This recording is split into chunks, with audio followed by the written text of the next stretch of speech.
Well, well, well. It is nothing like being a Dallas Cowboy fan. I'm telling you, there is nothing like it. We have a great show planned for the day. Welcome, welcome, welcome, Cowboy fans and Cowboy haters alike. I'm the G, and I'm the host of Let's Talk Cowboys, where we talk facts.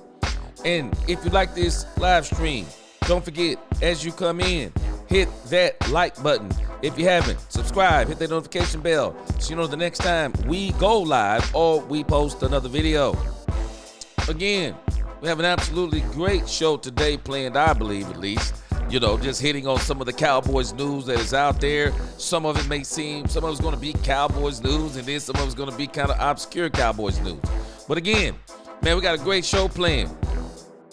And right here at the end, man, there is some news that's come in exclusively from Law Nation Sports, first reported by AOC, and I'm going to report on it here at the end. But again, I'm in Dak Prescott.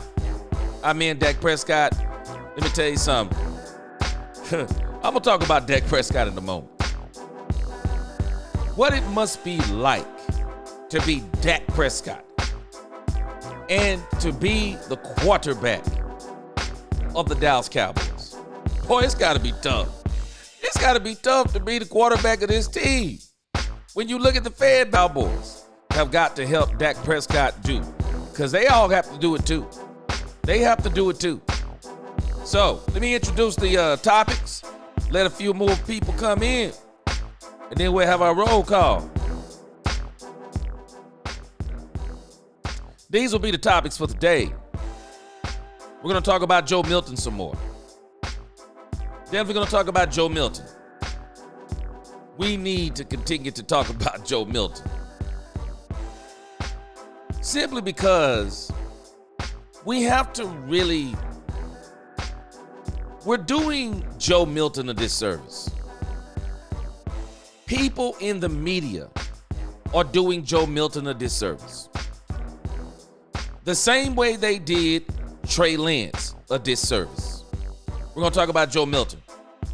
We're going to talk about the video I released earlier about Cam Newton. I think Cam Newton had some I agreed with some of, but I didn't agree with all of. But I got his point. We're going to talk about the Cam Newton video. We're going to talk about Shamar Stewart from Texas A&M. We're going to talk about Brock Purdy. And you're probably wondering, what are you talking about with Brock Purdy? Wait until we get there. You'll see what I'm talking about with Brock Purdy. And then we may circle the block again on Brian Broaddus as he talks about Joe Milton. And I got an article on Joe Milton I want us to see also. And then in the closing news, we're going to talk about Dak Prescott. And somewhere in here, we're going to open up the phone lines. And we're going to try to get all of this in around 2 to 3 hours. So we got a great show today. So again, appreciate y'all rocking with me. With that said, we're going to get a quick roll call. And then we're going to get into our first topic. Let's get it.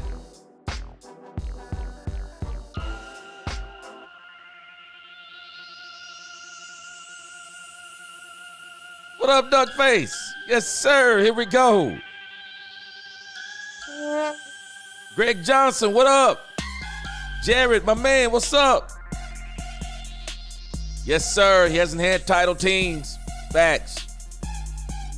JB, what's going on with you? John Jones in the house. Tyrese Tucker, what's up? Blue Star Dallas TV, what up? Yes, sir. Happy Friday, folks. 3-day weekend. Yes, sir. I see you. William, what's up? Yeah, we going facts again today, my brother. Jared says people in the comments thought you were hating on Jalen Hurts and making excuses for Dak Prescott yesterday. Foolishness. Foolishness. Jalen Hurts is a great quarterback. I don't think he's better than Dak Prescott. But again, Lord Nova, what's up? Davion Wallace, what's up in the house? Sizzling, what's up? CJ, yes, sir. Back at it. Back at it. Yes, sir. Kroger's, what's up? JC Richardson, what's good? Moose, what up? Good to see you in the house. I'm awake. What up, man? What up? I'm awake. I'll tell him to ease up on you a little bit today. Good to see you up in here. All right. So let's get to our first topic for today. And our first topic for today is going to be Joe Milton. And again, I want to make sure we do not hate on Joe Milton. And just understand what Joe Milton is. Just understand what he hold on just a second.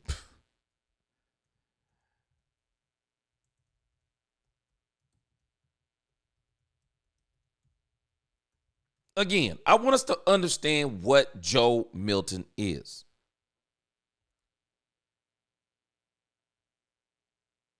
Joe Milton is a developmental quarterback. We don't have to hate. We don't have to hate on Joe Milton. Joe Milton has been brought here to be a developmental quarterback, and the Dallas Cowboys' hope, understand this, their hope is not that he beats out Dak Prescott. That is not the Cowboys' hope. The Cowboys' hope is that Joe Milton beats out Will Grier. That is, and I don't even know if that's the Dallas Cowboys' hope, but I'm sure that's the Dallas Cowboys' hope, that he can beat out Will Grier, put himself in position that if they need him, he can step in, be the backup quarterback for the next 2 to 3 years. And if he can, if he can show some things in the preseason, then he will be the bridge. You have to understand something about Joe Milton, man. Joe Milton is 25 years old. That's not old in quarterback years.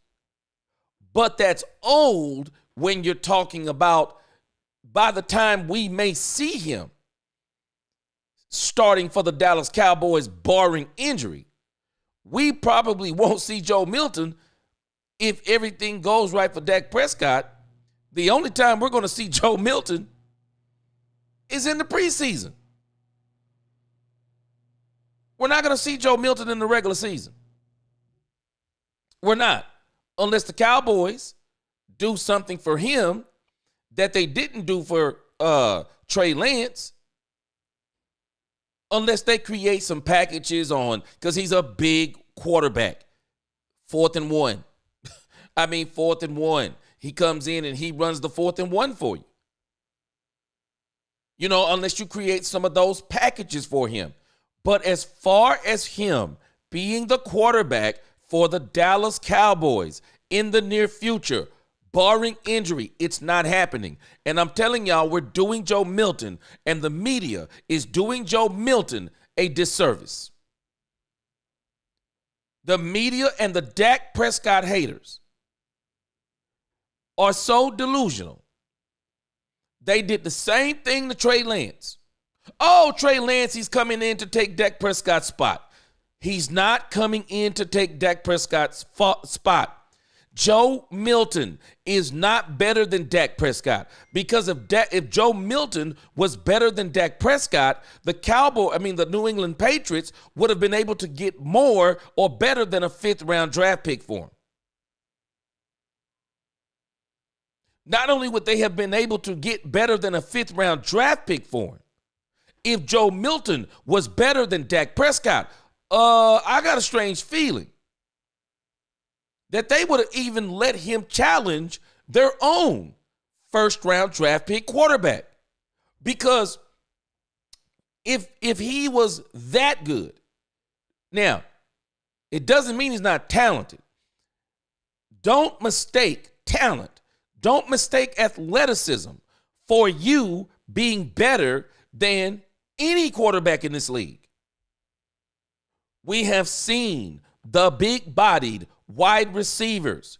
We've seen the big-bodied the big-bodied quarterbacks. We've seen the big-bodied quarterbacks come and go. And again, we continue to do this guy Joe Milton a disservice. We start bringing up stuff like Tom Brady. Please do not bring Tom Brady. Do not bring Tom Brady and Joe Milton up in the same conversation.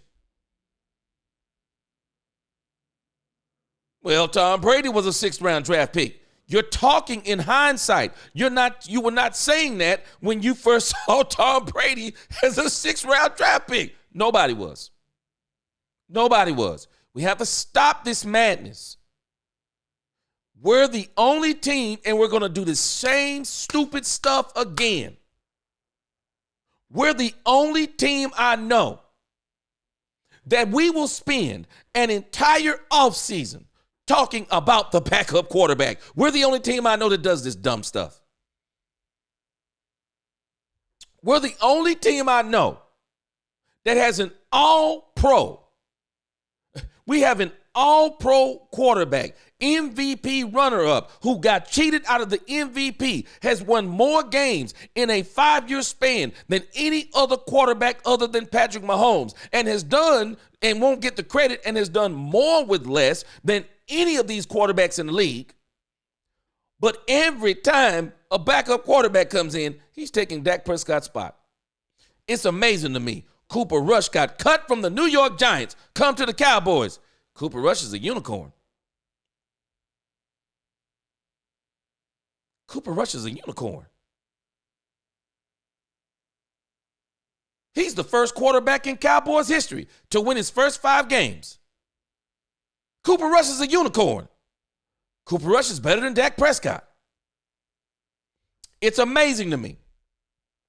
We keep saying that and let me not claim people keep saying Cooper Rush is better than Dak Prescott. And once again, the market proved. Cooper Rush is not better than Dak Prescott because he's still a backup. Y'all do know that there were teams that had the opportunity to get Cooper Rush.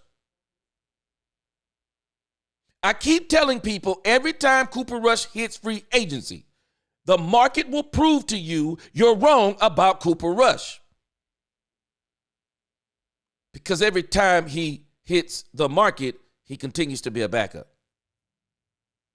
And the Baltimore Ravens, had they not came knocking on Cooper Rush's door, even Cooper Rush said, Baltimore Ravens came out of nowhere. I don't even understand the Cooper Rush backing up Lamar Jackson thing. That don't even make sense. They're not remotely alike. And if Lamar Jackson goes down, they have to change their entire offense. Cooper Rush doesn't do anything like Lamar Jackson, but I digress. Cooper Rush, the market told us again. The market told us again what Cooper Rush is, a backup. That's what he is. Trey Lance come up in here. We hadn't even seen him in preseason or practice. And I had people telling me, Trey Lance is taking Dak Prescott's fault. He's taking Dak Prescott's job because he's 6'4", got a cannon for an arm. He can run the ball. He got talent. All those things are true. But when it came to playing quarterback, Trey Lance is suffering from the fact that it is his athleticism that has gotten him promoted on every level. But the problem is when you get to the pros, that's where the buck stops. Athleticism does not get you a starting job in the NFL. It doesn't. Athleticism does not get you a job in the NFL. And being the most athletic quarterback in the NFL does not mean that you're the best quarterback in the NFL, nor does it guarantee a starting job in the NFL. We did this same dumb stuff to Trey Lance. We crowned him as the Dak Prescott replacement, and the media was abuzz, only for now everyone, including the folk who were talking so good about Trey Lance, now they're ready to ship him to Canada. Shameful. Shameful. And I like Trey Lance. I just think Trey Lance needs reps. He needs a team that's going to dedicate, that's willing to just say, hey, man, we're going to give you a whole year to develop. There's not many teams that's willing to do that. Because a lot of these teams want to win now. They don't want to wait. They want to win now. And the market tells you when a quarterback is out there, if he's good and they want to win now, they'll go get him right now. And the only way they won't go get him right now is that they have to be somewhere in the top 5 in the draft of picking, because guess what they're going to do? It happens every single season. The sorry teams are in the top 10, and what do? They go and get a quarterback. This is the grind of the NFL. Oh, there's another quarterback we said this about, Andy Dalton. I didn't even know they called Andy Dalton the Red Rifle back in the day. I didn't even know they called Andy Dalton this. And I had people telling me, Andy Dalton is going to beat out Dak Prescott. Boy, when Dak Prescott went down, they said Dak Prescott will never get his job back because Andy Dalton is better than Dak Prescott.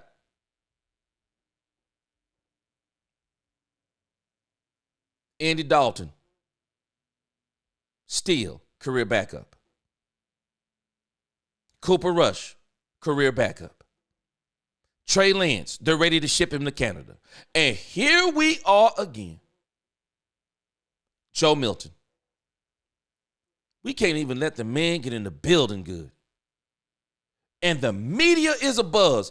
This is the dumb stuff. Not only the media does, the dumb stuff, the toxic part of the Dallas Cowboy fan base does also. And understand something. This stuff does something to these players, because I'm telling you, they hear this noise because social media is so loud. You don't think that Joe Milton is already looking at social media? You don't think Joe Milton is already looking at social media and he's looking at all the dumb people talking about Joe Milton going to take Dak Prescott's place? Joe Milton is better than Dak Prescott. Stop this nonsense, because it's not Dak Prescott that we're hurting. We heap these expectations on these players.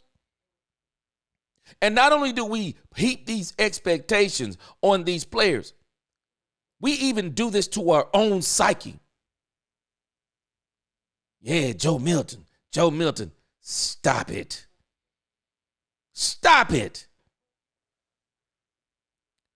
All we have to do, how about we just let Joe Milton, how about we just let him develop? How about we just not talk about Joe Milton being the replacement for Dak Prescott and just understand it is what it is? Can we not understand that maybe the Dallas Cowboys were not looking for the Dak Prescott replacement? They were simply looking to make an upgrade at the backup quarterback position. Can we really just make it that simple? That maybe the Cowboys said that Will Grier is an upgrade over Trey Lance, and Joe Milton III has the possibility of being better than Cooper Rush. So then we don't have to try, and we can just be honest about what Joe Milton is. And we got to understand what he is. Joe Milton was the third string quarterback for the New England Patriots. That's it. That's it. What else was he?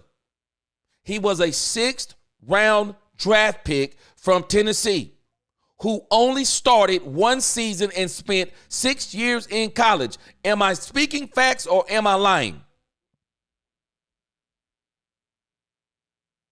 That's what he is. That's what he is. We don't have to go into what he could be. No, we don't have to talk about what he could be. How about we just talk about what he is? He's a 6th round draft pick.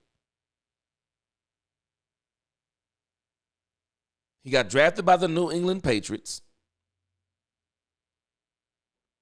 He played one game. I don't know if he played more than one game, but the game that everyone keeps, and the game and the highlights that people keep going to about him is strange. They keep going to the game against the Buffalo Bills when the Buffalo Bills took all their starters out of the game pretty much. The Buffalo Bills were not even trying to win the game. The plays we're talking about is not even against the starters. The man is what he is. Can we just wait and hey man, we got a better. Jerry Jones and Stephen Jones deserve credit. Period in the story.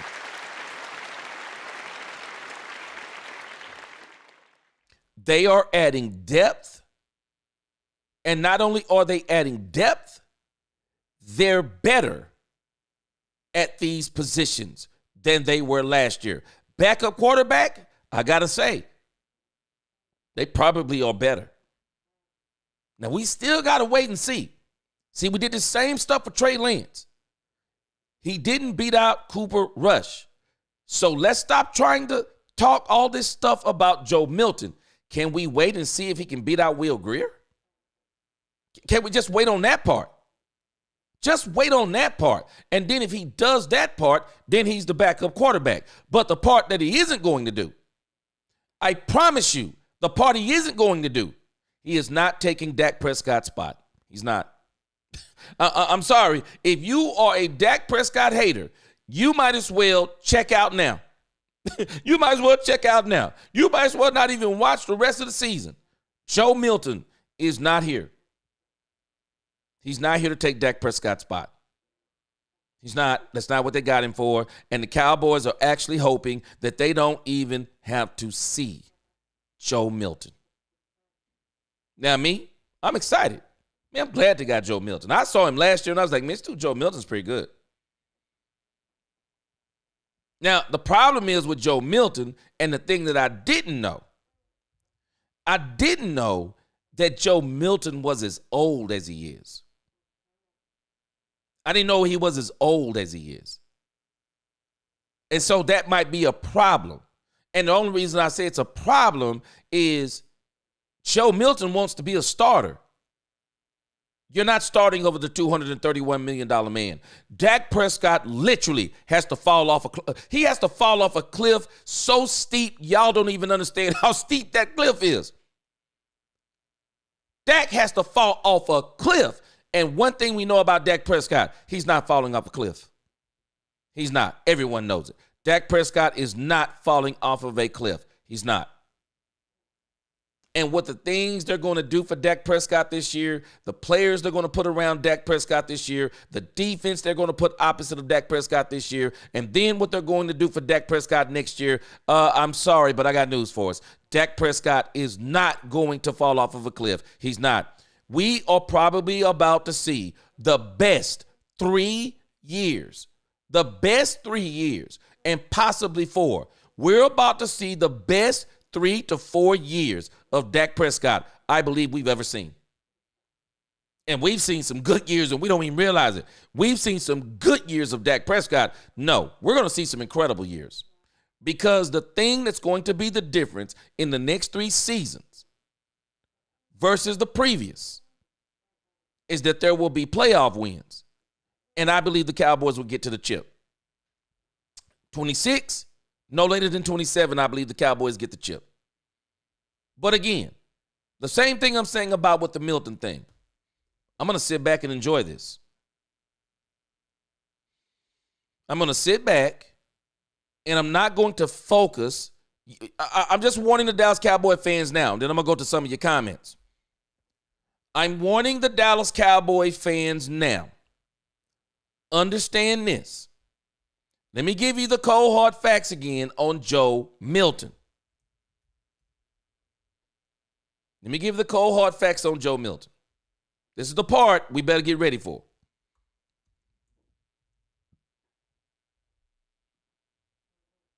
And what I'm about to read to you is the same thing I read to you yesterday, but I'm going to put it in a different context. Remember that you heard it here first. You heard it here first. Get ready. Let me show you what you better get ready for. We better just all prepare ourselves. Let me show you what you better get ready for.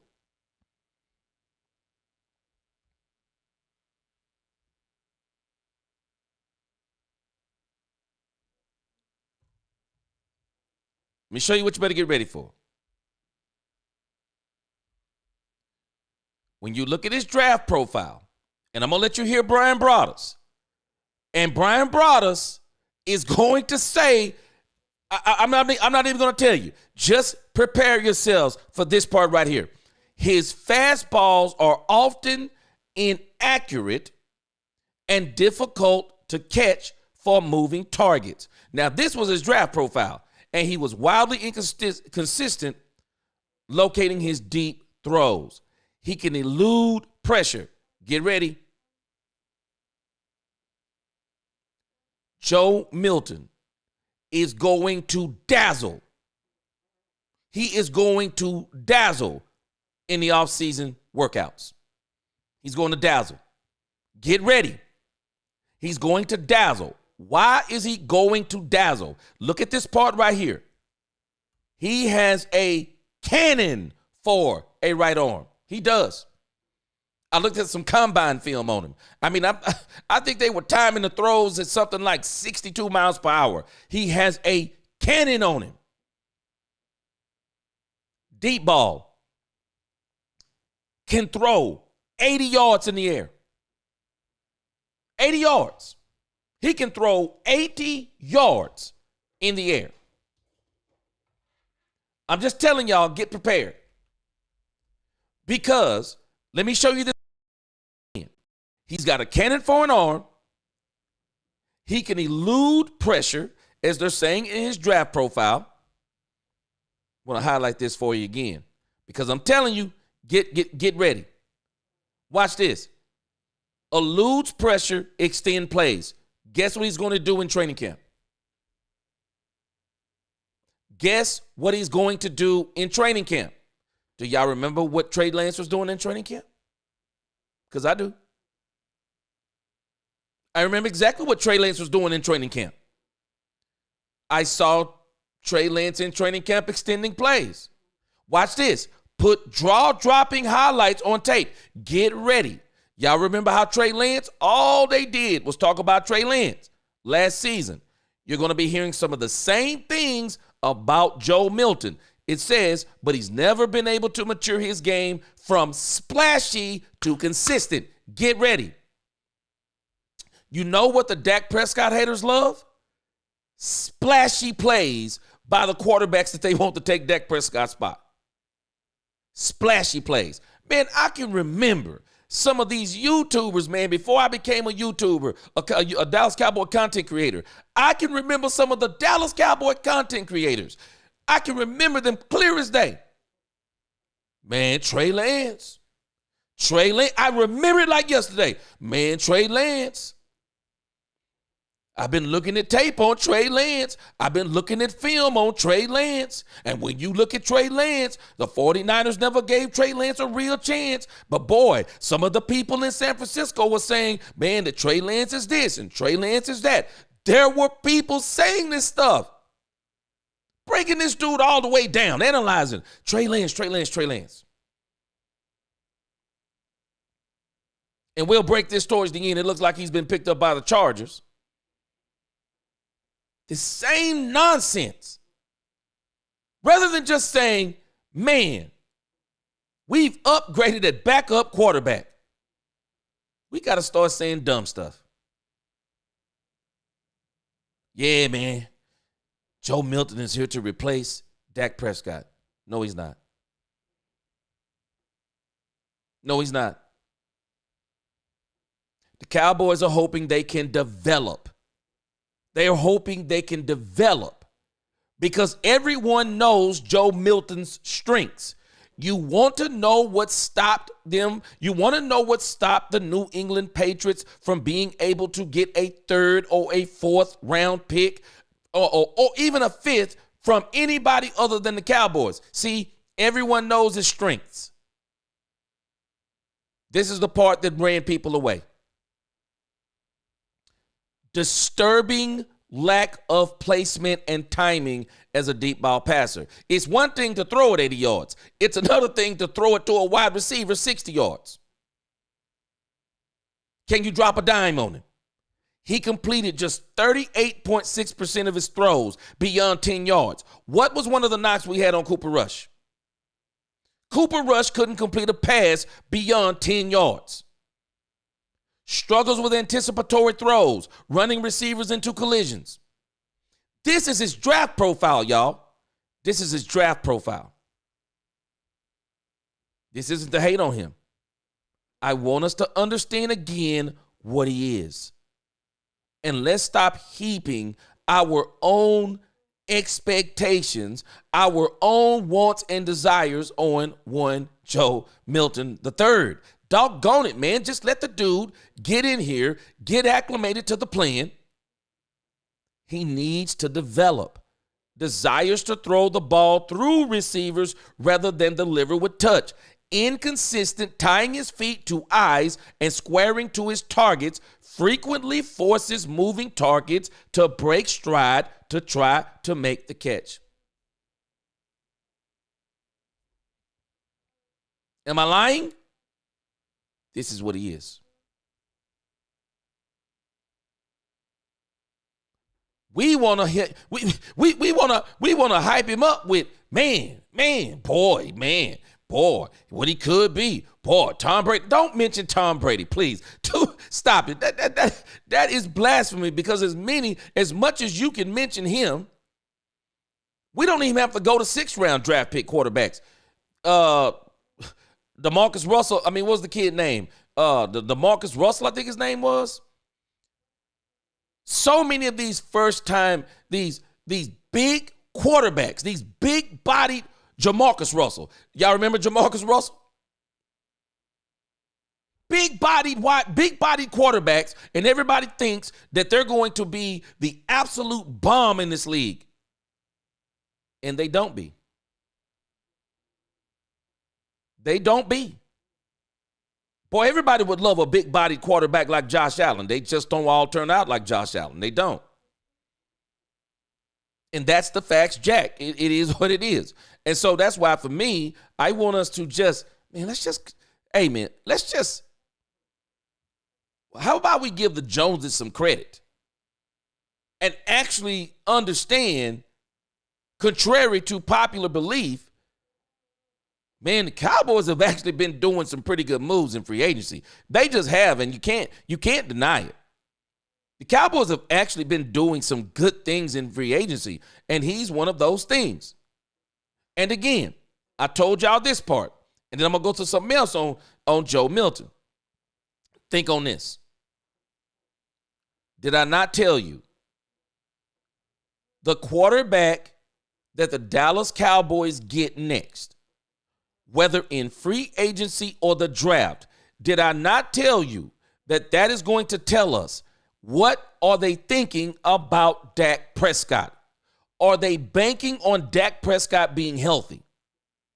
Or do they think there's a chance that Dak Prescott could get hurt? Because I'm telling you now, if the Cowboys would have thought that hey, Dak Prescott, the injury thing, man, we got to really get us somebody because we want to win now. So we need to really get us somebody in case Dak Prescott gets hurt. Let me tell you something. They wouldn't have went and got Joe Milton III. They wouldn't have. They wouldn't have. They would not have went and got Joe Milton III. If they were concerned that Dak Prescott was not going to be healthy, they would have went and got Jameis Winston. They might would have even went and got Justin Fields. They would have tried to find somebody like a veteran quarterback Not a Sam Darnold type. He would have been too much. But they would have tried to get a quarterback to say, hey, we got to be prepared for Dak Prescott getting hurt. The Cowboys are saying something. Joe Milton III is not a day one starter. So the Cowboys are saying, we're banking on Dak Prescott being healthy. We're banking on the game plan of Brian Schottenheimer. We're banking on our offensive line being better. We're banking on a running game. We're banking on what we're going to do in the draft at wide receiver. We're banking on Dak Prescott being healthy. And Joe Milton III proves that. Joe Milton III is not a replacement for the Dallas Cowboys. He's not. He's not. And again, and it's so funny to me, the moment you start talking about this stuff, people want to start talking about, oh, what Dak hasn't done. It doesn't matter what Dak hasn't done. It doesn't matter what Dak hasn't done because there's something wrong with you if you think bringing in Joe Milton III is the answer to the question of getting over the hump in the playoffs. You're losing your mind if you're thinking that. I'm sorry. That is not football thinking. If anybody thought Joe Milton could take them to the championship, he's going before Geno Smith. He's going before Sam Darnold. He's going to one of the top 3 teams that need a quarterback. I mean, even the Cleveland Browns, Pittsburgh Steelers. The Pittsburgh Steelers need a quarterback so bad, man, it's killing them.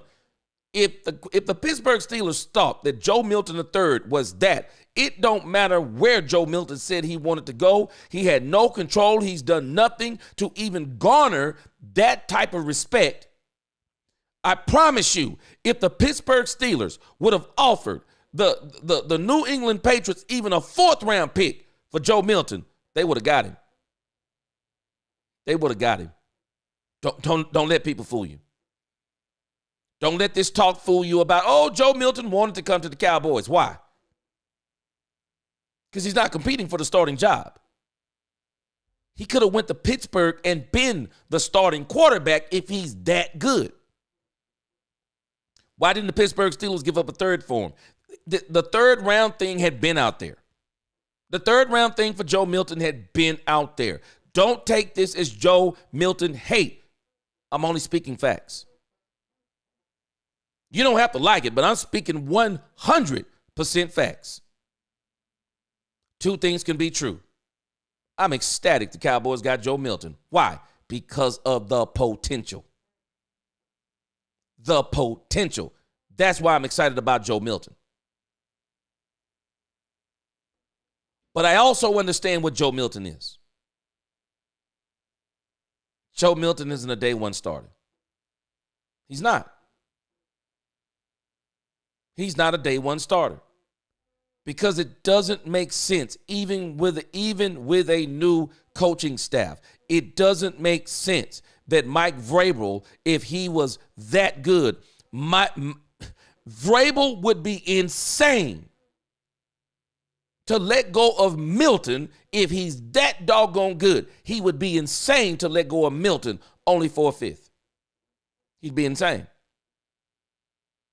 And yes, there were talk that people were saying there were some who didn't want to let go of Joe Milton. That's cool too. But it is obvious. It is obvious that the New England Patriots also said, but we don't want to keep him around. Washington Commanders, I remember when they were the Washington Redskins, they kept RG3 and Kirk Cousins, and everybody knew RG3 was better than Kirk Cousins. They got a quarterback in the same draft. Why would they do that? And they kept him because they also thought Kirk Cousins was good. Who wouldn't want 2 good quarterbacks? And especially, I mean, hey, Milton is an older quarterback. He is 25. That's older for a second-year quarterback. Quarterbacks are typically, 22, 21, 22 when they hit this league? They're typically, by this time at 25, they're typically 3-4 years in. Understand what I'm telling you. This guy needs some development. And I hope he gets it with the Cowboys. I do. I hope he gets it with the Cowboys. I hope he gets it with the Cowboys. I do.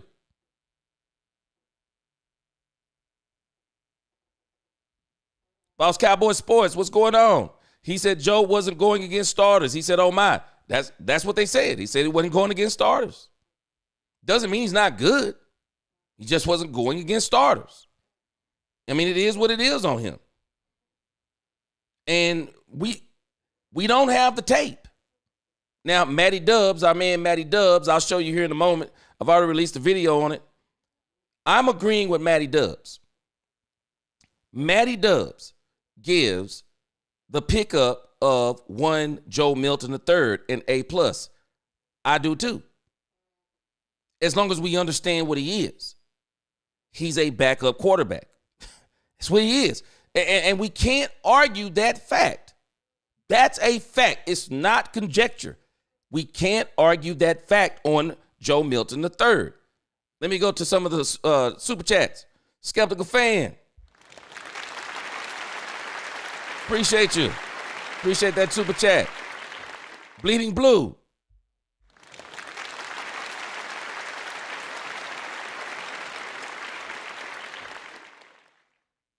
Appreciate that super chat again. And again, we just got to understand what Milton is. Mirko, what's going on? I said the same thing yesterday, Mirko. Milton is 25 years old.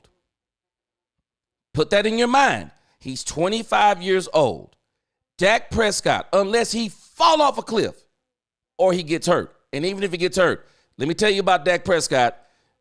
The Joneses have invested a lot in Dak Prescott. They're not going to, at least I say they're not. I would find it so hard to believe that even if Dak Prescott got hurt, Joe Milton comes in and wins some games, that Dak Prescott isn't the quarterback when he comes back in. I would be shocked because the Cowboys have invested a lot in Dak Prescott.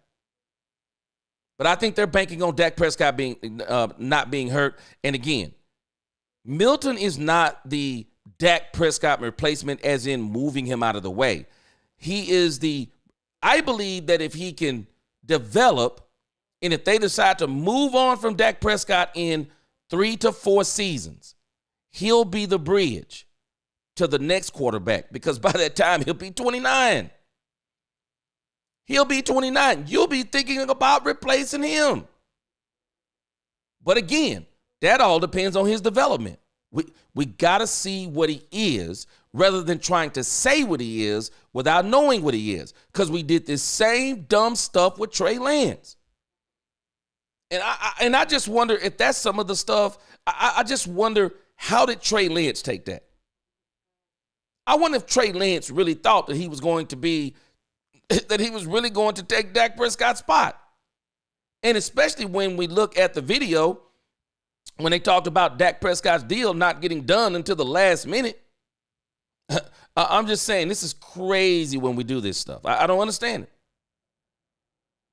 Sexy Suze, I don't think Joe can push Dak, but Dak will help him be better. Now, Sexy Suze, let me tell you this.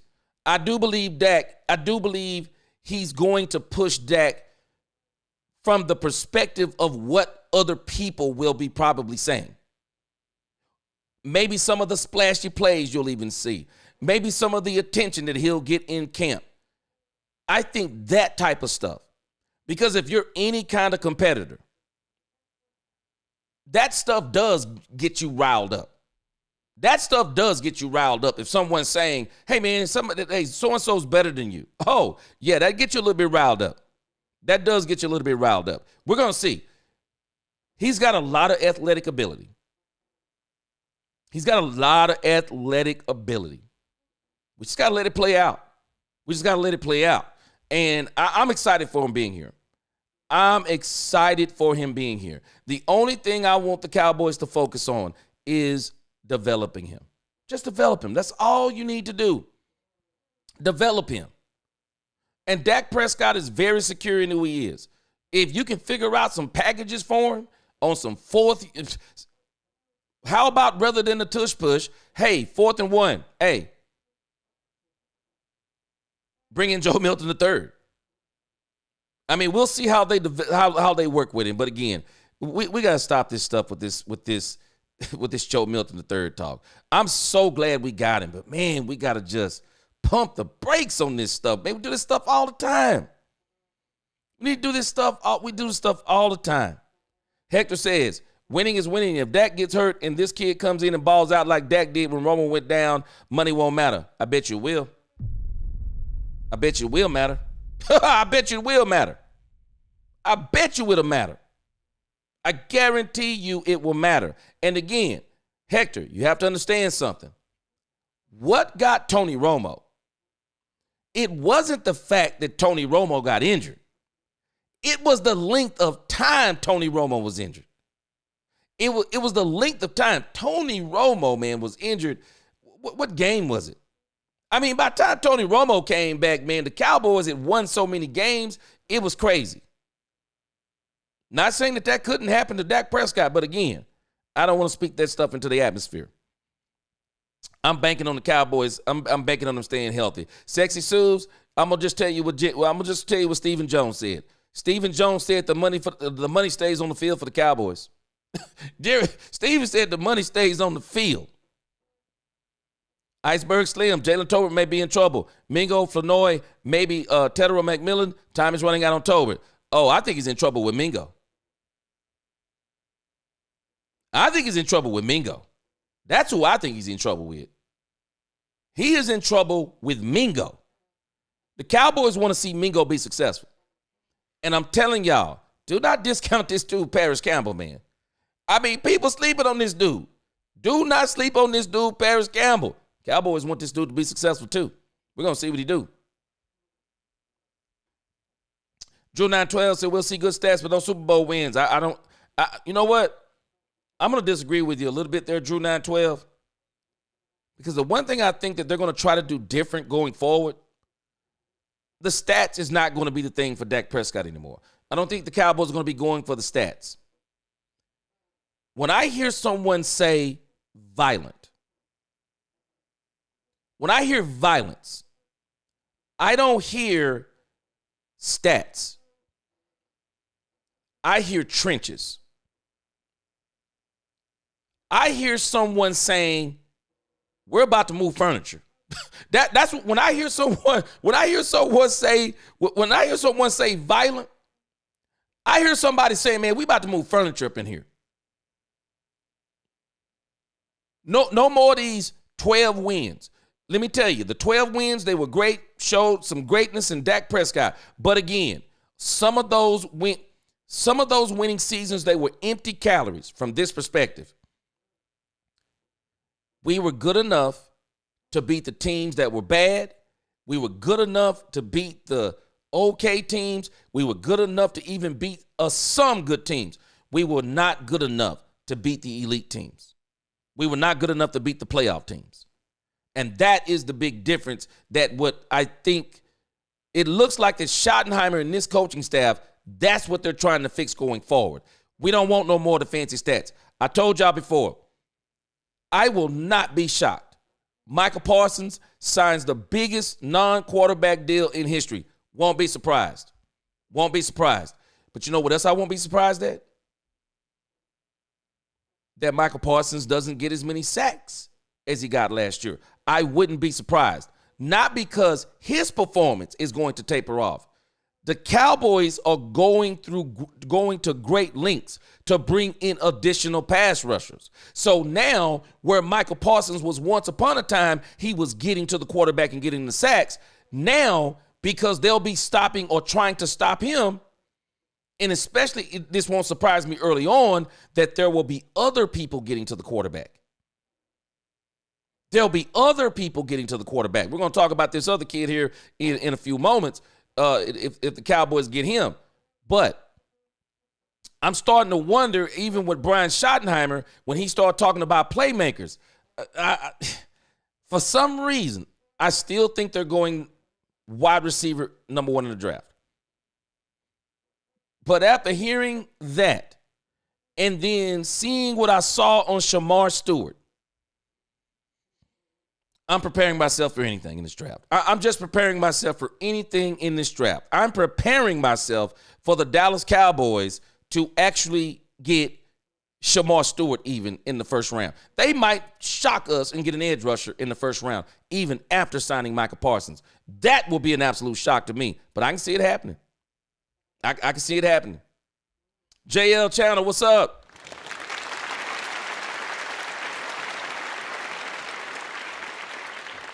JL, now let me tell you where I'm not going to argue with you.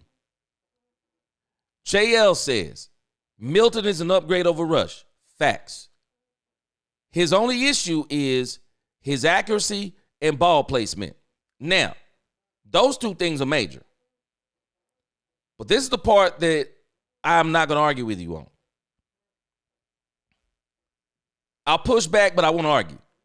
But I do feel fans are ready to move on from Dak. Some fans, I will agree with you.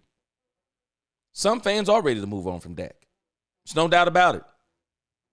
Some fans are ready to move on from Dak Prescott. They are. They're ready to move on. And it's strange to me. Fans are ready to move on from Dak Prescott. But Dak Prescott is winning. We're blaming Dak Prescott for the failure of an entire team because even when we know we have deficiencies, we want Dak Prescott to overcome those. You know what's strange to me, though? Other teams don't do that. Other teams are not asking their quarterback to overcome, and I'm just going back to 2023. Explain to me this. Y'all explain it to me. Maybe I'm done. How do you beat the Green Bay Packers, who are a running team? That's exactly what they were. They were a running football team. Can you explain to me, how do we beat the Green Bay Packers? They're rushing 4 and dropping 7. They're rushing 4 and dropping 7. We have only one wide receiver. And it's not that we don't have others. Tell me how we're going to beat them again. But the worst part was the defense.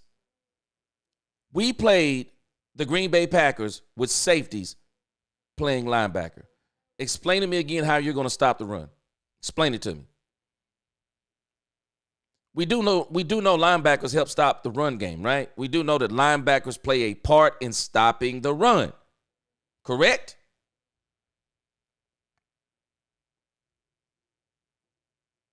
So we wanted Dak Prescott to basically get in a shootout because that's what it was going to require. That we were going to have to get in a shootout with one bullet. Explain to me again how we were going to beat the Green Bay Packers and how is it Dak Prescott's fault? We want Dak Prescott to overcome every deficiency. We do. We want him to overcome every deficiency that the team has, rather than saying, front office, get this man some more help. Get this man some more help. Do you notice they're doing the same thing with Micah Parsons? They're finally getting Micah Parsons some help. They're finally getting him some help. They got Dante Fowler on the other side. They got Peyton Turner. They're hoping he's going to turn out. They got Solomon Jones. I'm not familiar with these names as much as I want to. Solomon Jones. I mean, they're adding players on. They got Sanborn. They got Murray.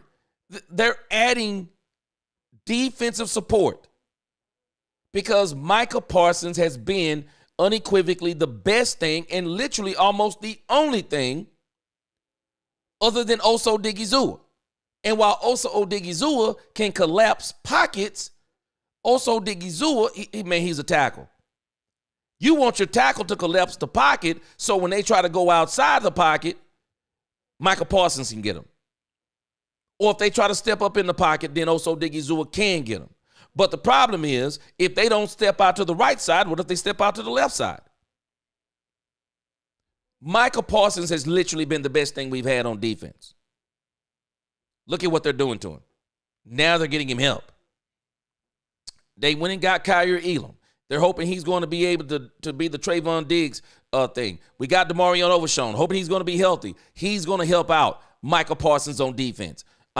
They signed Marquise Bell, hoping they'll go in the draft and try to shore up the safety position and maybe cornerback. But again, do you see what they're doing for Michael Parsons? They realize, because Michael Parsons complained about this at the end of the New Orleans Saints game in 2024. He said, and I quote, "I can't be the only one out there making plays."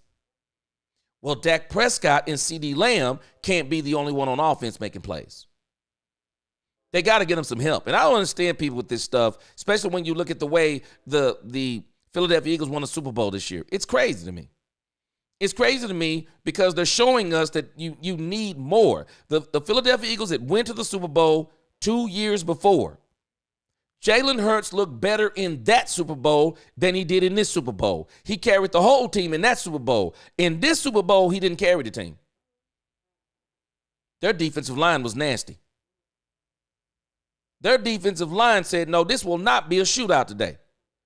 We're going to rush Patrick Mahomes, sack Patrick Mahomes, turn Patrick Mahomes over, hit Patrick Mahomes every opportunity we get, force him into throwing interceptions. That's how you beat teams. We've been wanting Dak Prescott to overcome our deficiencies. And the one place we've been weak at, and this is one of the main reasons why Brian Schottenheimer keeps talking about the trenches. This is why he's talking about edge and defensive tackle. This is why he's talking that talk, because he understands something. You're not winning in this league if you can't move. If you can't control the trenches, you're not winning in this league. I don't care if your quarterback is Captain America. You're not winning in this league.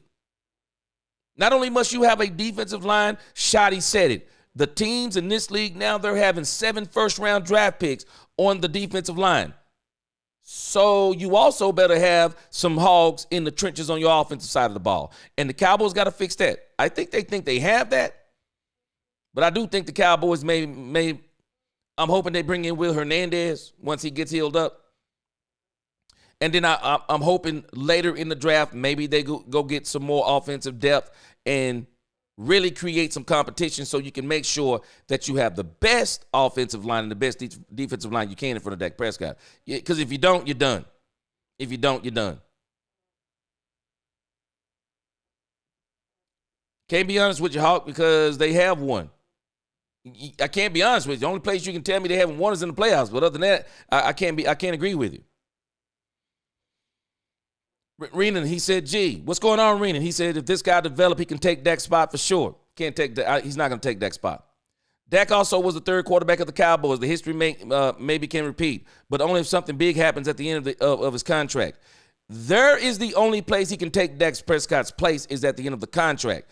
But if we're hoping for the Tony Romo situation, can we put that out of our minds? We're not getting the Tony Romo. We're not getting the Tony Romo thing. We're not. We're not getting the Tony Romo thing. It's not happening.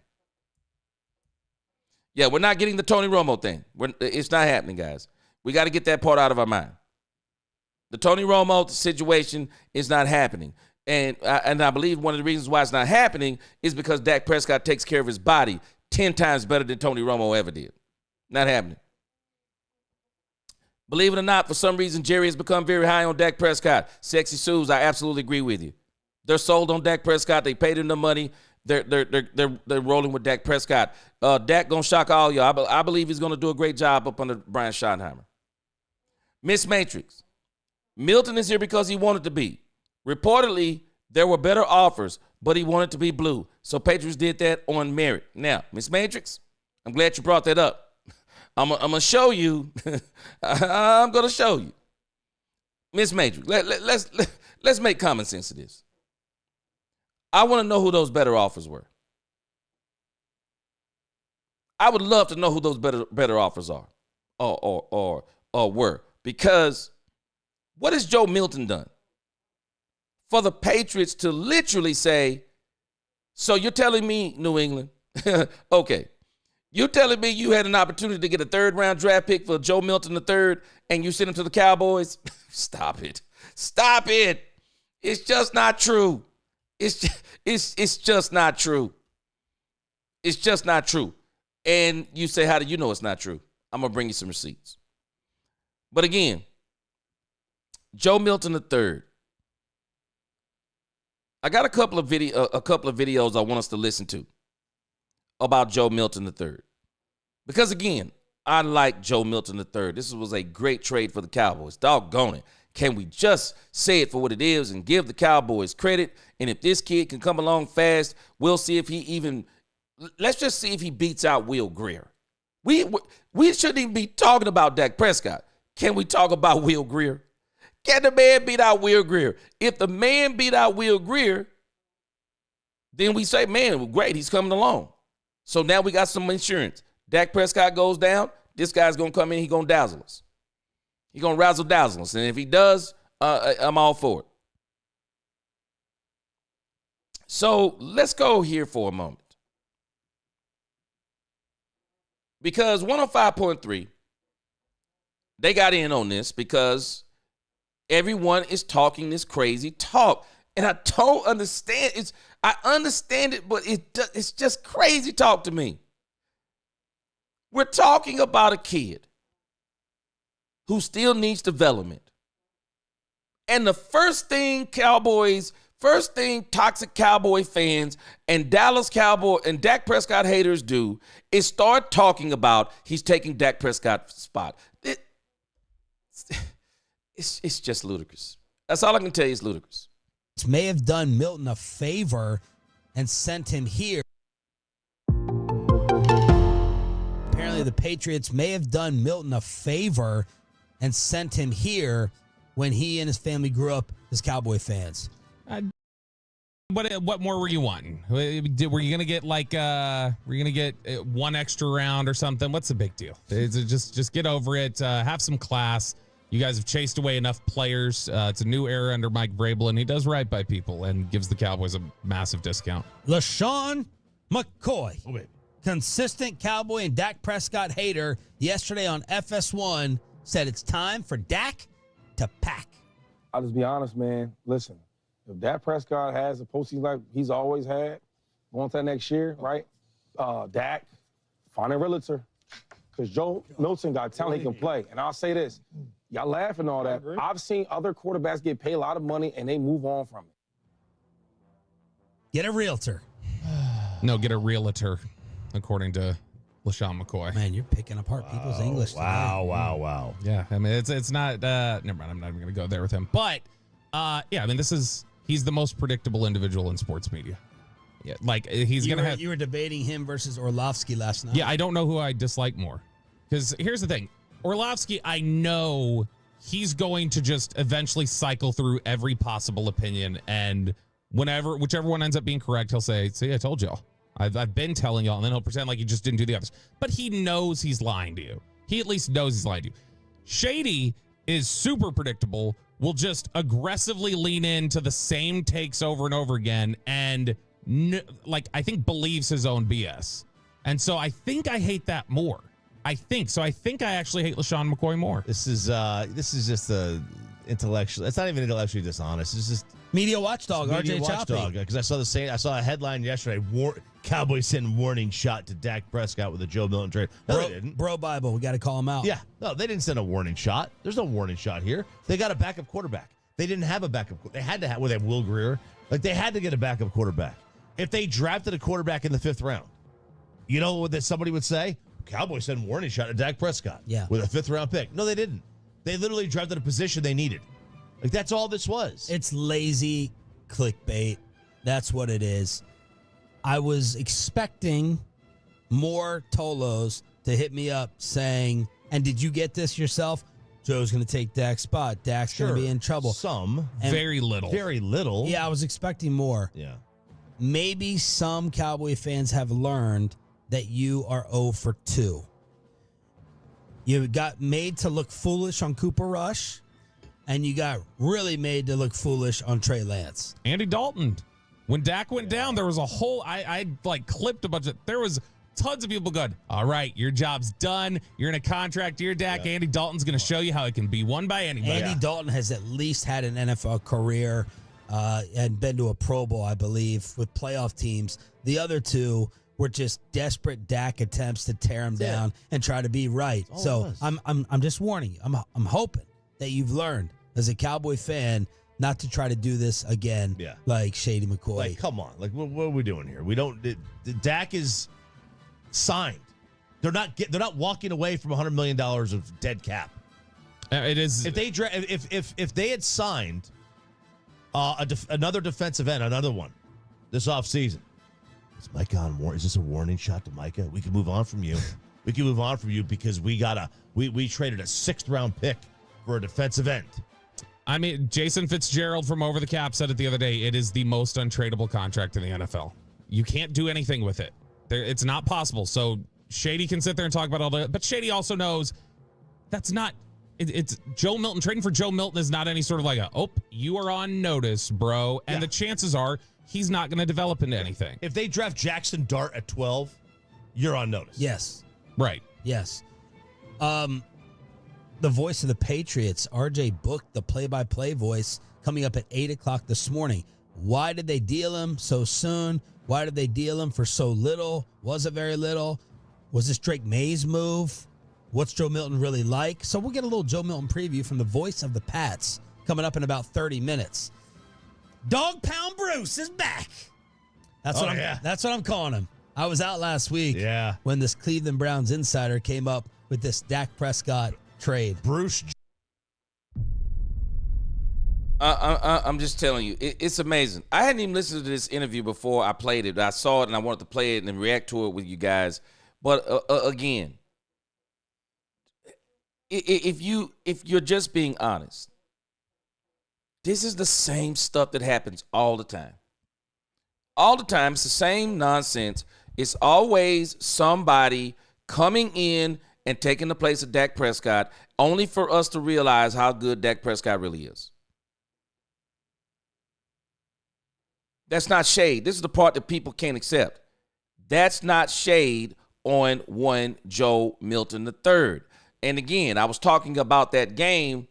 I was talking about that game where it's the last game of the season. It's the last game of the season.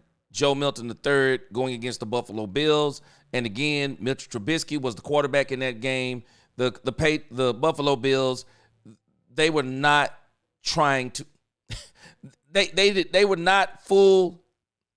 They did not have their starters in there trying to bury the Patriots, of which we know they could have easily done, but they didn't. And what I'm gonna do is I'm gonna move up the Brian Broaddus.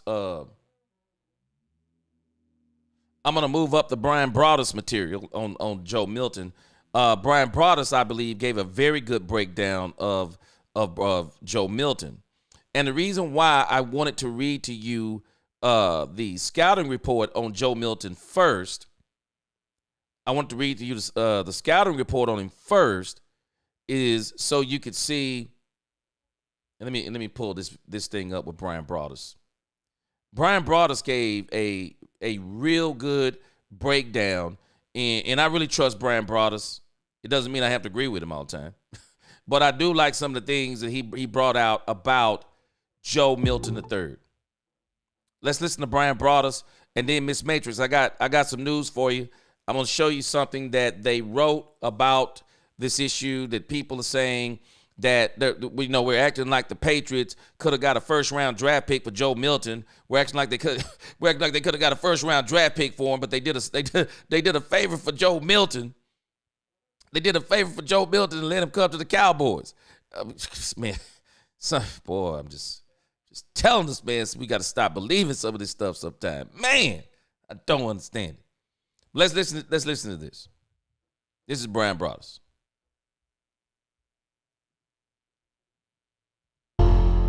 We talked about the Joe Milton, like that there was a possibility that, and I was hearing from New England that they weren't really sure they wanted to trade Joe Milton.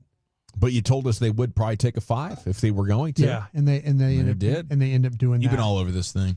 Dominated the coverage, Brian. Well, the thing about it was, though, like I say, the people that I talked to in New England, it's the new coaching staff. Really? Yeah. It's you have and what's funny about that, about Joe Milton, is when you talk to people kind of around the league, you kind of get this split feeling about him as, is he a guy that's a problem? And, some people are saying, no, he's a problem guy. And then others are like, well, no, he's not a problem guy. He's a really good guy. He wants to start. He wants to contribute. He wants to be a good teammate and all that. So, it's kind of one of those things usually you hear something like, oh no, great guy. But this time around it was, well, maybe not a great guy, but then you go back and check and it's like, no, this guy's a great guy. I don't know where you're hearing that crap, So I have a feeling that Joe Milton will come in here and make, and do things that the Cowboys want him to do, when it comes to, he understands what his role is or what his role is going to be. As we've talked about here a bunch, potentially, with Dak Prescott, the last 3 years with the injuries and stuff like that, he realizes that there's going to be an opportunity potentially here. But you got to know your role as a backup quarterback. You're not going to last long trying to ask for playing time in a situation where they got their guy. Yeah. But that's good to know. I think just watching what he's done, it's exciting to get something new in the building. We knew Cooper Rush wasn't going to give you upside. We knew Trey Lance was a lost cause. Now here's another guy that gives you a chance. Yeah, and and you guys were asking me, about, we were trying to figure out, how do you get an extra third round pick, or how do you get an extra, how do you get a fourth round pick, and when could you use it on a quarterback? And I'm like, yeah, cool. Let's, if you're thinking about the Quinn Ewers and, people like that, great. But, the possibility of you maybe getting that pick and then using it on a quarterback like a Quinn Ewers or something like that, I didn't think was going to happen. But I wasn't completely, like, I was talking to you guys about like guys like Dylan Gabriel and guys like that, that I just couldn't bring myself to think, okay, well, I'm going to get super excited about picking one of these guys in the fifth round. And it's exactly, they've done that before. They've picked, the Stephen McGee's and guys like that. Oh yeah. That have been those fifth round guys or whatever. And they just haven't worked out. No, I mentioned Riley Leonard as another guy from Notre Dame. Myself, I was talking about, hey, I'd love to get a chance to draft. Did I not tell y'all? Very weak quarterback draft. This is a very weak quarterback draft. Period in the story. So Joe Milton is probably better than anything they were going to get as far back as they were probably talking about getting a quarterback. It's obvious they were not going to get a quarterback in the first 3 rounds. And I think I got a feeling the Cowboys are going to figure out a way to get back into the 4th round. But again, if they were going back in the 5th and the 6th, Joe Milton is better than anything they were probably going to get back there. Draft Jalen Milroe, but I don't think that was going to be a possibility there. Curtis Rorick from Indiana was probably a 5th round guy. I really wasn't totally, excited about as potentially as drafting that guy. So to me, I understand why Dallas did what they did and going out and getting this guy. And so I'm excited from that aspect, because I don't think, just looking at these quarterbacks, these down the line quarterbacks, that any of these guys are going to be any good. And this kid, when you watch him on tape, and I have to admit, I have to go back and watch some of his preseason tape. I got caught on a couple of podcasts this morning, and I got caught on DallasCowboys.com. I did get to go through the game where he played against the Bills, and I'm going to say this: I liked what I saw with this guy. I like the fact that he has that mobility in the pocket. I like the size. He looked like a guy that when you watch him play, and I got the end zone copy, sideline copy, so I could see him looking at the coverage. I could see where his eyes were when it came to, from the end zone copy, where he was looking at. And for a guy that does not have a lot of NFL experience, you could see him processing where he needed to go with the football. And there was a part of the game where Buffalo was trying to kind of play him straight up. and he kept making throws. He kept completing passes. And all of a sudden it's like, okay, well, we're not going to allow this to happen anymore. And then so what happened, they started bringing more pressure on him. They started trying to blitz him more and show some different looks and stuff. And he handled that just fine. And I was like, okay, cool. Eyes are here. There's the throw. Eyes are here. There's the throw. And he got the ball everywhere he needed to be. But the arm talent is tremendous with this guy. It is. And there's some questions about his ability with the touch. Just in the one game that I was watching of him, like I said, the touch didn't seem to be the problem. It was the airmail in it, the ball placement, the ball placement. And when I mean the ball placement with the player was, it's a moving targets. Yeah. Well, okay. So they're running a route where he's going from looking at receiver to maybe looking at tight end on a check down or right in the middle of the field or like a little hitch route or, something right there. And instead of the ball being between the numbers, it's behind the receiver. And that happened a couple of different times. And I was like going, well, man, okay. People say his touch is really bad. Well, it just looked it's the timing. It's the timing of it. And I told you guys what it's hard to teach that. Yeah. Maybe not playing the whole year. Then all of a sudden you're out there trying to make throws. And that to me was the biggest thing that I noticed, that like where instead of throwing it in front, he's kind of throwing behind, and now his guy's having to turn and then catch it. And then because that's a play killer. Yeah, there wasn't a lot of run after catch. Now the one throw he made, and now hold on. Now let me tell you, this is what people do. Now Brian Broaddus just told us he went and watched the Buffalo Bills game. He went and watched that game. And even though he completed 22 of 29, he is saying that he has an issue with ball placement. Remember that. He's got an issue with ball placement. And if you think about this is exactly what they said on his draft profile. It's exactly what they said. And the reason why I'm saying that is this. Eric, I don't know, maybe. And I understand what Broaddus is saying. Let me minimize this for a moment. Let me bring you back to what Broaddus is saying. And the reason why Broaddus is saying this, it is simple. Broaddus is saying this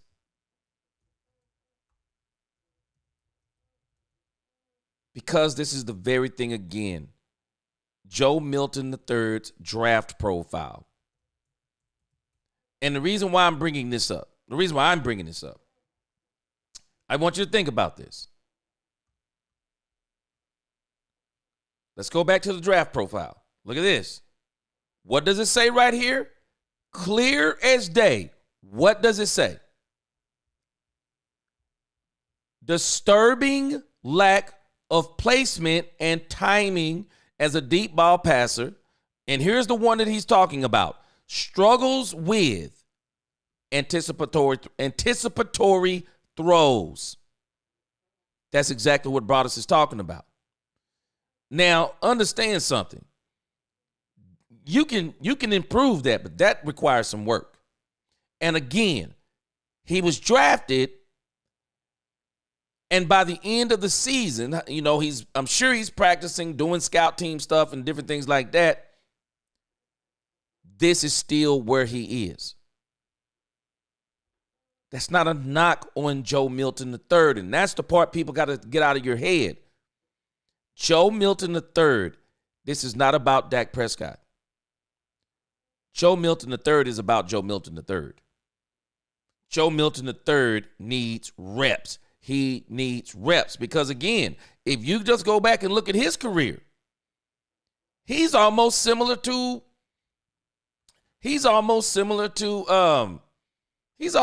Trey Lance. More games than Trey Lance, but again, if you go back and look at how much he actually played, because he got hurt in the one season that he became the starter, he really didn't truly start until his last season. So, and think about this. This is where, player bio. Look at this. 2018, 4 games. 2019, 4 games. 2020, 6 games. So you're talking about in his first 3 years, 14 games. 2021, 8 games, 4 years. That's 22 games. 2022, he played 9 games, but he only started 2. He only started 2 games. So when you start adding all this stuff up, that's 31 games. Then you get to his 6th season. His 6th season, 43 games. That's the season that he starts all 12 games. I'm just telling us he needs some development. And this is why we don't need to be talking. And again, this is why I'm not going to argue with JL, because I think JL, let me put this up here. I don't think it's a lot of the Dallas Cowboy fans, but I think there's a portion of the Dallas Cowboy fans. They want to move on from Dak Prescott.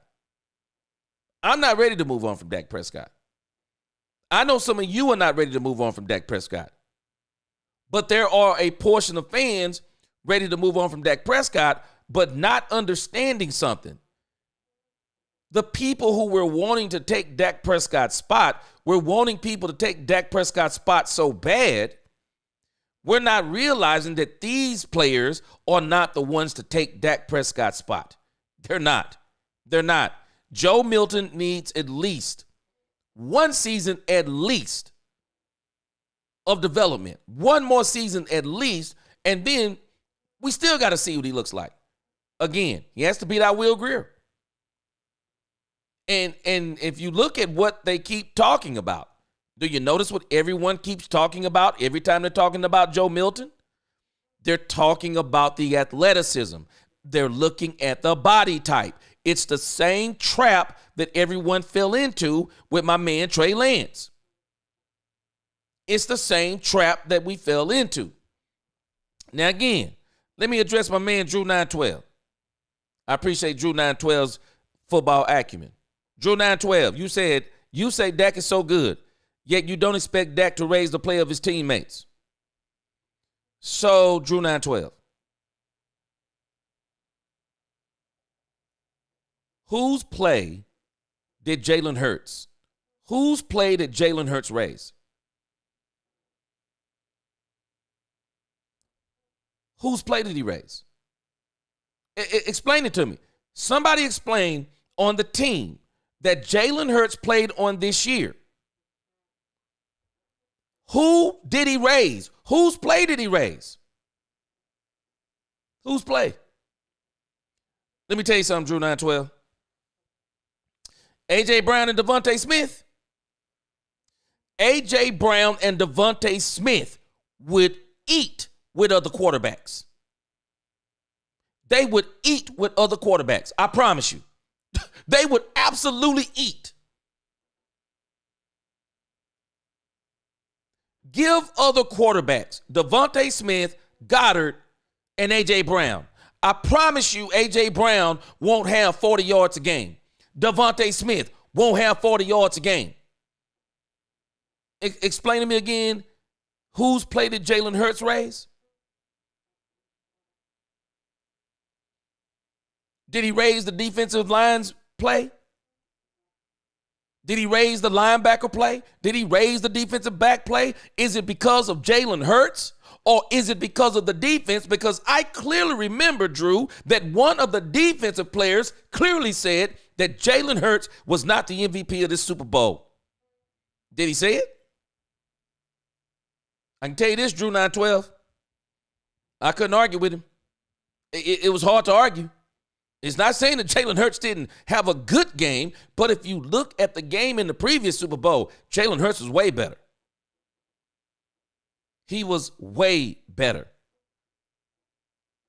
The difference in this year's Philadelphia Eagles was their defense. Drew 912, I mean, it's a great question that you're saying. But the reason why I'm not going to hold Dak Prescott to a higher standard than I'm not going to hold these other quarterbacks to. Tell me who's played at Josh Allen Rays again. Tell me who it was. Tell me that Josh Allen elevated the play of the players around him. Tell me who. What players did he elevate around him? What players did he elevate around him? Who were they? Championship teams are different. You take Troy Aikman. Did he elevate the play of the players around him? Or did he have absolutely dogs around him? Which one was it?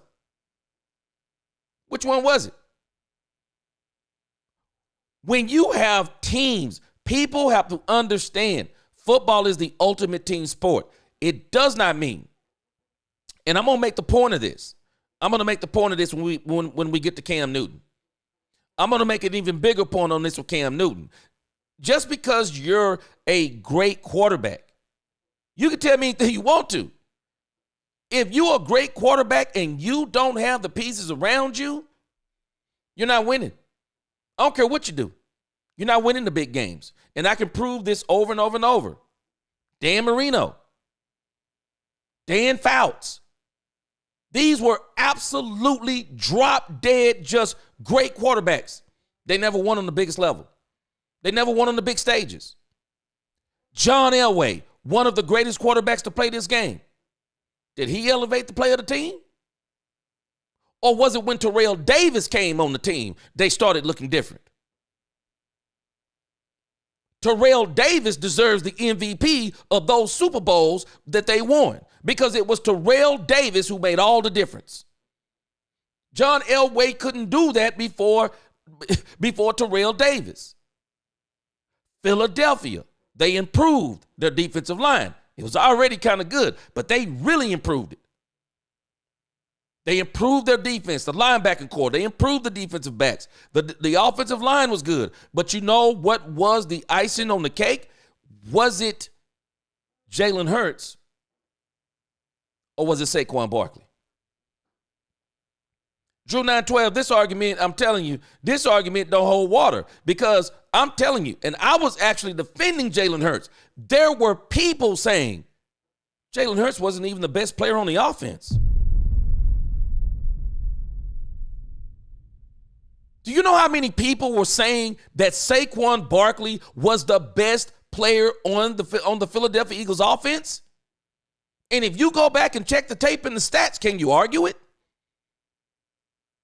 So did Jalen Hurts elevate the play? Or did Saquon Barkley elevate the play? And then when you look at the whole team, or was it a team affair? Did they just honestly have a great team? And no one else is making these comments. Did you notice what the Buffalo Bills did this year? Did you notice? Go look at what they did in free agency. Why are the Buffalo Bills trying to load up around Josh Allen? Can I let us in on a not so secret? The Buffalo Bills actually came to this conclusion this season. That if they're depending on Josh Allen to be the sole reason why they get over the hump, the Buffalo Bills came to the conclusion, then we're not getting over the hump. You know who else has come to this conclusion, Drew 912? You know who else has come to this conclusion? The Baltimore Ravens have come to the conclusion. If we're saying that Lamar Jackson is going to be the sole reason why we get over the hump, we're not getting over the hump. They brought in Derrick Henry. Flowers got hurt. I think that hurt him. But at the same time, even with him hurt, you would think with their tight end core, with Lamar Jackson, and when you think about Lamar Jackson and Derrick Henry, so you don't think that they thought that was going to be the Super Bowl run? Lamar Jackson, put up video game numbers and had the same result, Drew. He had the same result. He had the same result in the playoffs that he continues to get. The same result. None of these teams are thinking this crazy stuff that we think. We say stuff like Dak don't raise, he doesn't improve the players around him. He doesn't elevate the play of the players around him. Who does? Who does? Who is that quarterback?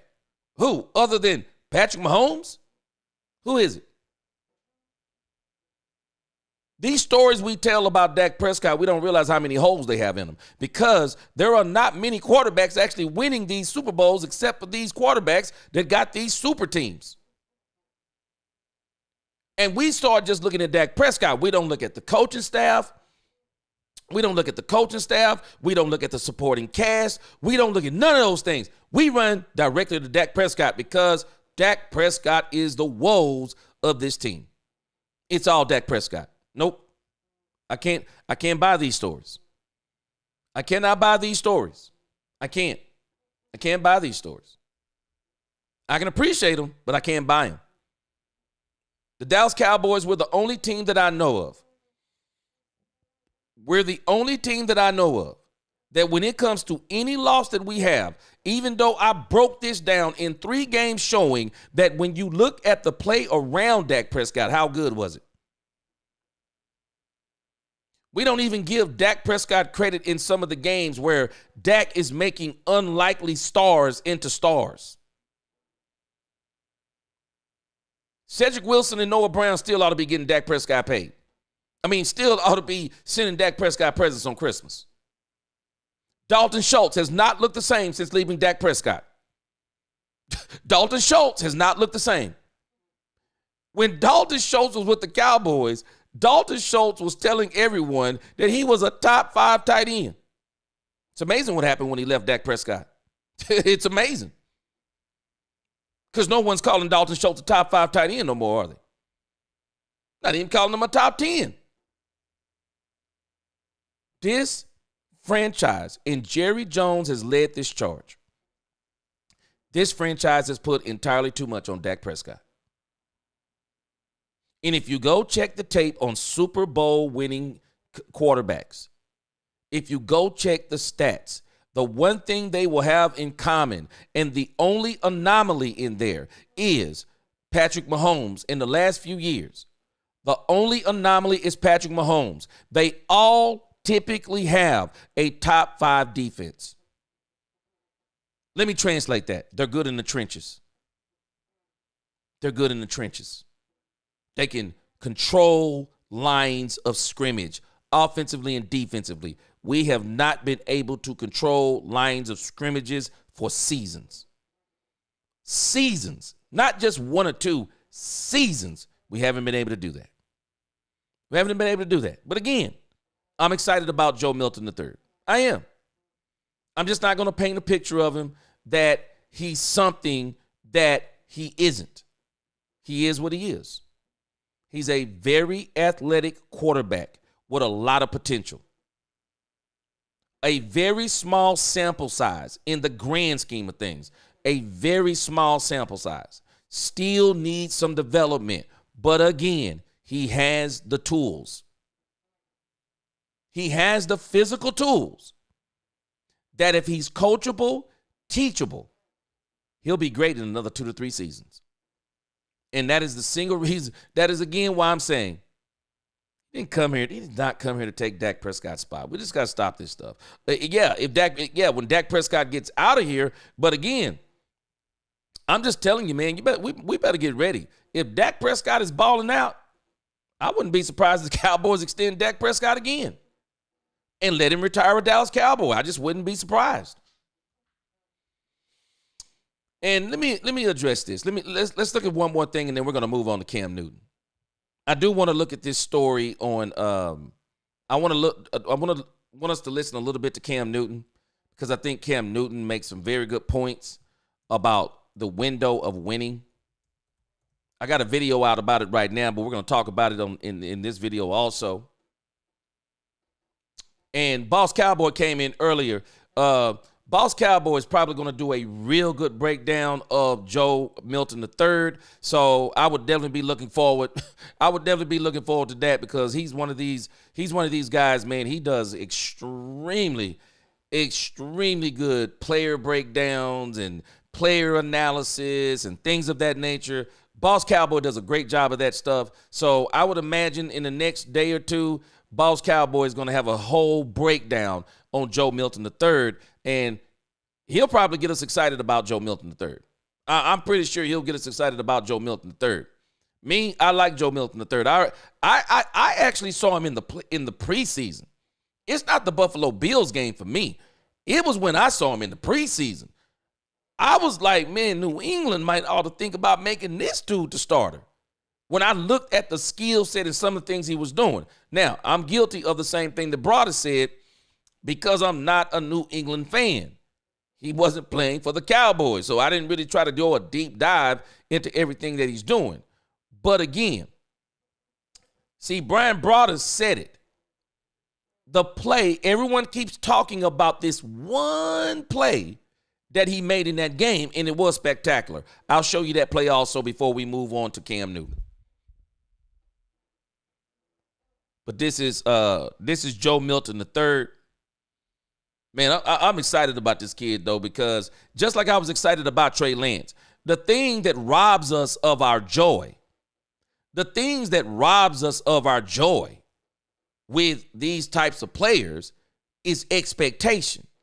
And the expectation of some is, yeah, he going to take Dak Prescott's spot. Well, when you start talking like that, man, you just rob some people of their joy. Especially those of us who kind of know what this guy needs. He needs some development. We don't want him thrown. We don't want to have to throw him into the fire for the next 2 years. And that's the facts. No, we got a quarterback. We want him to be successful and do what we paid him to do. And it's amazing to me when it's not someone else. It's amazing to me when it's not someone else's money. They're talking about, yeah, man, the Cowboys, they can walk away. So what? Just lose all that money. What? Not trying to walk away from this money. Man, we done paid this man we're about to pay this man $231 million. I want Dak Prescott to be successful. I don't know what folk be talking about. All right, let's listen to Joe Milton III on video. Look forward to building on that. Yeah, man. For my rookie season, I grew a lot. Football is football at the end of the day. But for two, just having fun, enjoying the best thing I can do, and that's going out there and just having fun with it, and enjoying my teammates. Get to learn different people. I'm here now. I'm a Cowboy now, so just being able to learn my teammates and get to explore and experience different things with them. Some of the early conversations that you've had with Brian Schottenheimer and offensive coordinator Clayton Adams, what have those been like, and what have they told you about how they want to utilize you in their offense? Nothing was being said yet.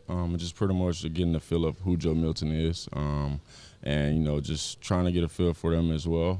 So it just pretty much haven't been talked about. So I guess we'll see when it happens. And for Cowboys fans who are asking that same question, who is Joe Milton? Yeah, I'm a cool, calm, collected person. I like to have fun. I'm very passionate about football. I play Call of Duty here and there, and I like being me. You'll always see me smiling, for one, and I'm always enjoying my teammates to the best that I can. And that one game that you played last season for the Patriots, there's a lot of good stuff on tape. What did you learn just being able to start that game, and how do you look forward to being able to put some more starts together here down the line? Just playing in that last game, I realized that, football is just football, no matter what level you're on. Just approach the game the same. Go out there and, execute the way you will if you was in college or high school. And then for the way that you prepare, your preparation is very important. So always prepare as you the starter, and then, go out there and execute when your name is called. Were you coming to Dallas, joining a quarterback room that's got Dak Prescott. I know that you had mentioned that your family grew up as Cowboys fans too. What is it like to now be in the room with him and be in that room as a Cowboy? It's great. He's a great person. This is my second time meeting him. So just being around him, and I feel the great energy that he brings, and just willing to look forward to learn from him and really compete. One of the biggest parts of your game is arm strength. We've seen you throw an orange 100 yards and a football probably 90. Yeah. How far do you think you can launch that pill? Man, right now I probably got 95 for you right now. Yeah. I don't even know what to say to that. Joe Milton, new Cowboys quarterback. Thanks for making some time. No problem. Thank you.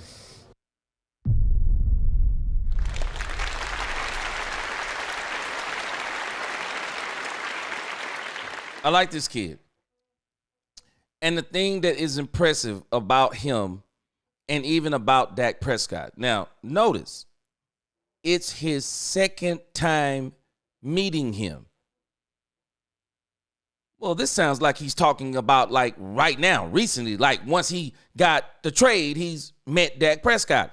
He said the energy he gives off. See, while everyone else running around talking all this crazy stuff, man, let me tell you something, what it must require to be Dak Prescott. I'm not talking about a quarterback in the NFL. What it must be like to be Dak Prescott. To be the most loved quarterback in some respects, and to be the most hated quarterback. Not by the opposition. Dak Prescott is the most hated quarterback by the media, and in particular by the Cowboys fan base. Just imagine the mental fortitude it takes to be the quarterback. I said this last year. To be the quarterback for the Dallas Cowboys. I'm just telling you, I don't think people quite understand this. And Romo got a lot of hate too. I just don't know if the hate for I don't know if the Dak Prescott hate, I don't know if the Romo hate is at the level of where the Dak Prescott hate was. Or where the Dak Prescott hate is. The Dak Prescott hate is just, it's inexplainable to me. How can, somebody has to explain this to me. How does Lamar Jackson continue to be beloved by the media, by the league, by people in general, by the Baltimore Ravens fans, and he's 3-5 in the playoffs?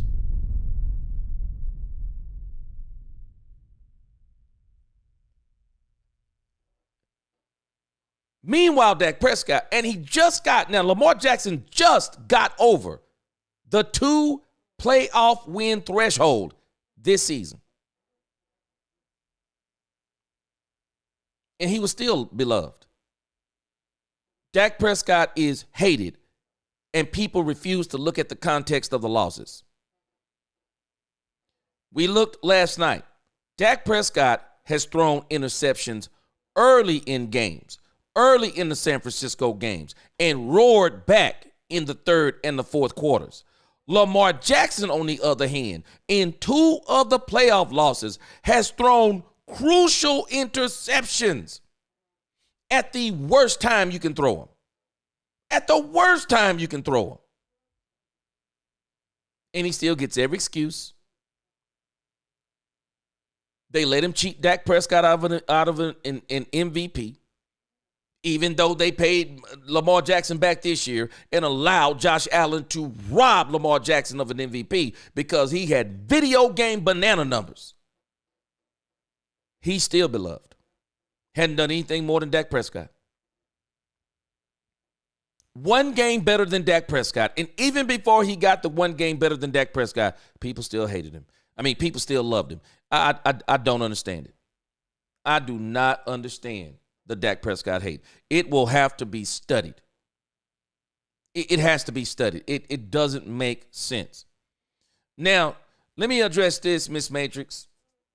There is a story, and I don't know how true it is. I can only go by what they're saying. And let me make sure this is the right one. Because a lot of people are saying that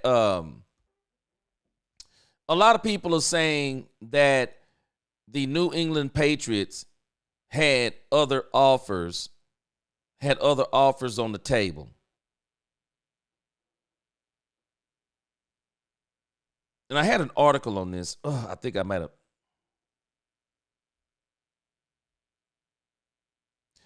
There is an article out there, and they're saying that it is not reality.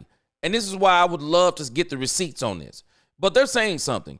It is not reality that the Patriots had better offers on the table for one Joe Milton, but they honored his request to go to the Dallas Cowboys. And I was thinking about it because I was like, well, what in the world? Why would they, I mean, what has Joe Milton done?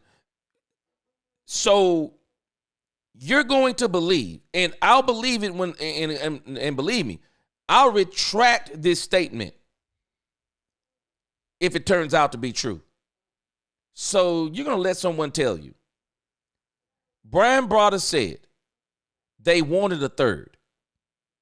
But Brian Broaddus said there would probably be no more than a fifth rounder for Joe Milton. And there were other teams in the sweepstakes.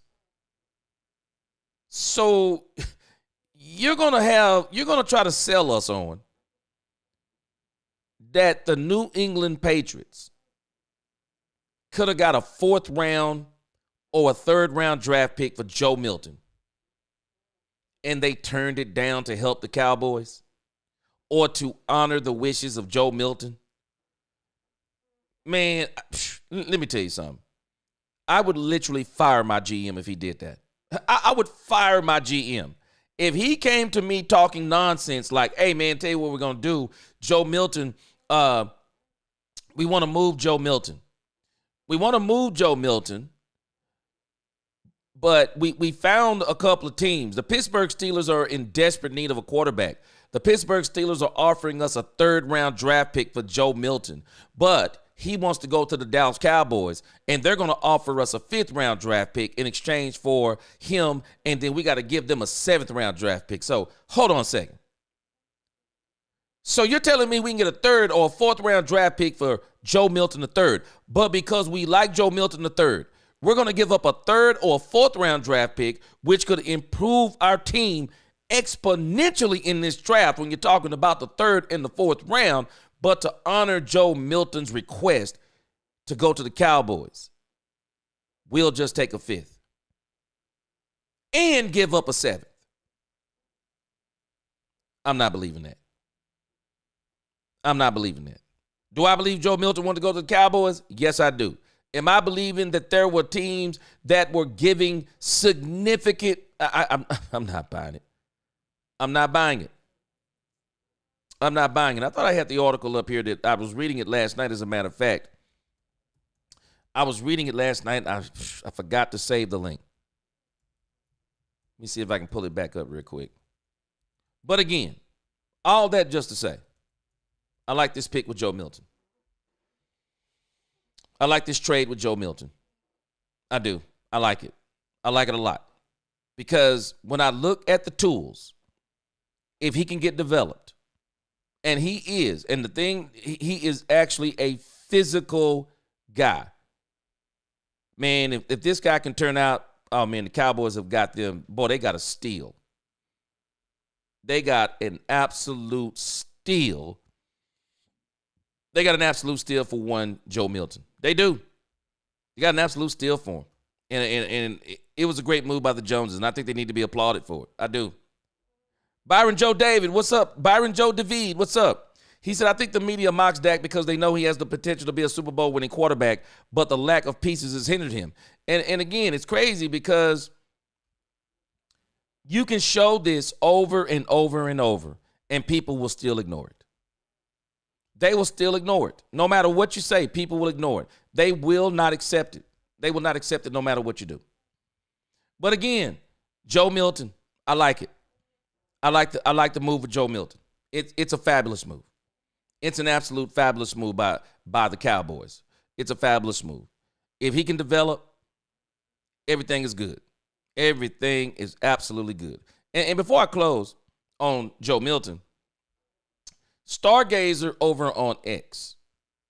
If y'all haven't subscribed to her page, Stargazer Sports Media, she's one of our female Cowboys content creators. Shout out to her. She wrote this, and I thought it was very interesting that she wrote this. Stargazer Sports Media, she wrote. And here's the thing with Milton. I'm getting strong Trey Lance vibes from him. From what I'm hearing, have to watch tape myself, but the plus and the minuses seem to be the same. I brought this same thing up last night before I even saw this today. It's the same stuff they were saying about Trey Lance.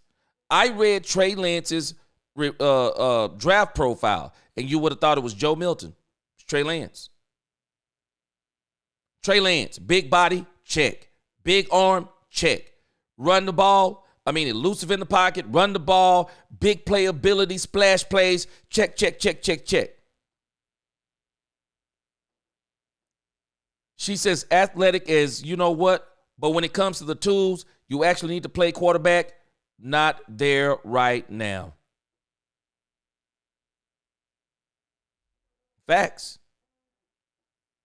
Facts on top of facts. I hope we can develop him, and I welcome him as a Dallas Cowboy. But we need to stop with, if the Dak goes down now, we are saved. Laugh out loud. Saved by what or whom?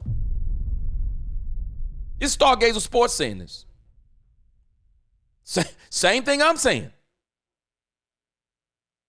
The stuff that we're saying about Milton is craziness.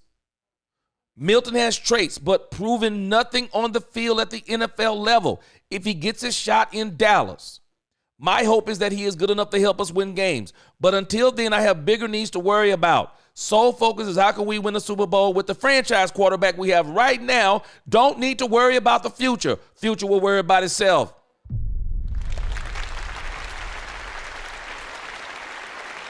Thank you, Stargazer Sports. Thank you, Stargazer Sports. Facts on top of facts. Same thing I've been saying. Why are we pumping this guy up? I love everything I've seen about this guy, but he needs work. He needs work. And I'm telling you now, one thing I've learned about watching film, I forgot the guy that Intelligent Savage turned me on to. But one thing that this guy, he answered the question of what I asked about watching film. And again, Boss Cowboy is probably going to do a breakdown on Joe Milton. And Boss Cowboy does this type of stuff too, to where he will not only show you the strengths of that said player, he's going to show you some of the weaknesses of that said player. And when you're watching tape, you have to be careful if you're only watching tape for what you want to see. If you're watching tape for only for what you want to see, then you're going to fool yourself. This is why when you think about these NFL scouts and when you think about the job that they do, it's really incredible, because what their job is they literally have to sit down and watch the tape, not just watch highlights. We may go to the highlights like me right now. I'm going to show you Matty Dubs. And the reason why I'm showing you this is the video of the breakdown that he does of Joe Milton III. He shows the diagram of the big play that Brian Broaddus spoke of in his breakdown of Joe Milton. It's the one play. Notice Brian Broaddus said the one play I saw, the one play in particular I saw, it's the same one that Matty Dubs is going to highlight. Let's go to it right here. This is Matty Dubs. Check him out. And gentlemen, the Dallas Cowboys have done it. They've traded for a quarterback in Joe Milton I really do like. Now, I don't think he's a day one starter. Obviously, Dak Prescott's still here. But in terms of potential, dude, I love what this dude brings to the team. Now, Matty Dubs, everybody says, he says good things about all the quarterbacks. He clearly said he's not a day one starter. Table. He's got extreme physical traits. That's the play right there that everyone keeps talking about. That's the play right there that got everyone saying, wow. And the reason why I got everyone saying wow is because he's running to his right and he rips that ball back to the left on a rope, on an absolute rope. Massive frame and a guy that can make things happen off and on script. I mean, look at this play here. So basically what we're going to see is a quick out. We're going to see this tight end come up into a stop route. We're going to see another out over here. And we're going to have an in. Okay, running back will break out the backfield into a little bit of like a little quick out route as well. Now, as this play breaks down, the offensive line is going to be in what you call a 5-man scat protection where the center can slide to the left or the right, depending on what he thinks he needs to do. So, as this play develops, immediate pressure in the pocket. So again, we talked about off-script plays, his ability to get out of this pressure play, right? Get outside the pocket. My favorite thing about him is even when he gets outside the pocket, his first instinct isn't always to run the ball. We don't want that. We want a quarterback that can, get out, but continue to look down the field because guys can break open, and you're going to see Kayshon Boutte, top of your screen here. Watch this. As he rolls out, he's going to stop. He's going to see Boutte fill. This is a crazy throw. It is. That gap. Now watch the arm strength of this throw to fit that in there and then lead him for a touchdown. This is beautiful. Beautiful football. And in this video, what I wanted to do was break down a little bit of Joe Milton, okay? I'm just going to do a few plays, but if we get enough likes and enough, does a good job tucking that opposite hand into the belly, making it hard for these guys to really see what's happening, which is why they bite up, right? So as we come out of this thing, we're going to get into a bootleg out to this right side where we have this shallow cross over the middle.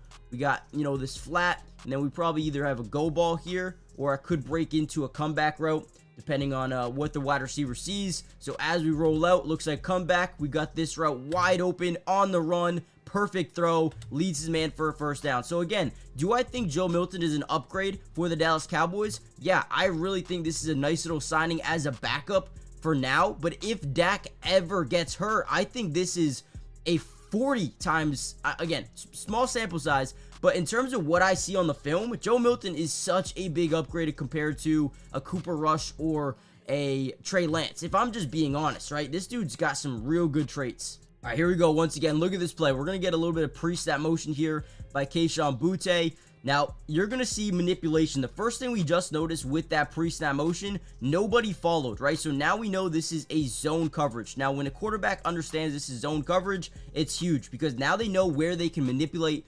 DBs and, more importantly, linebackers. So as this linebacker drops back, you're going to see Joe Milton immediately look off to this left side. Now, what that does is, again, these zone defenders, their job is to strictly read the quarterback's eyes because majority of the time, especially rookies and young guys, they'll tell you where they want to go with the football.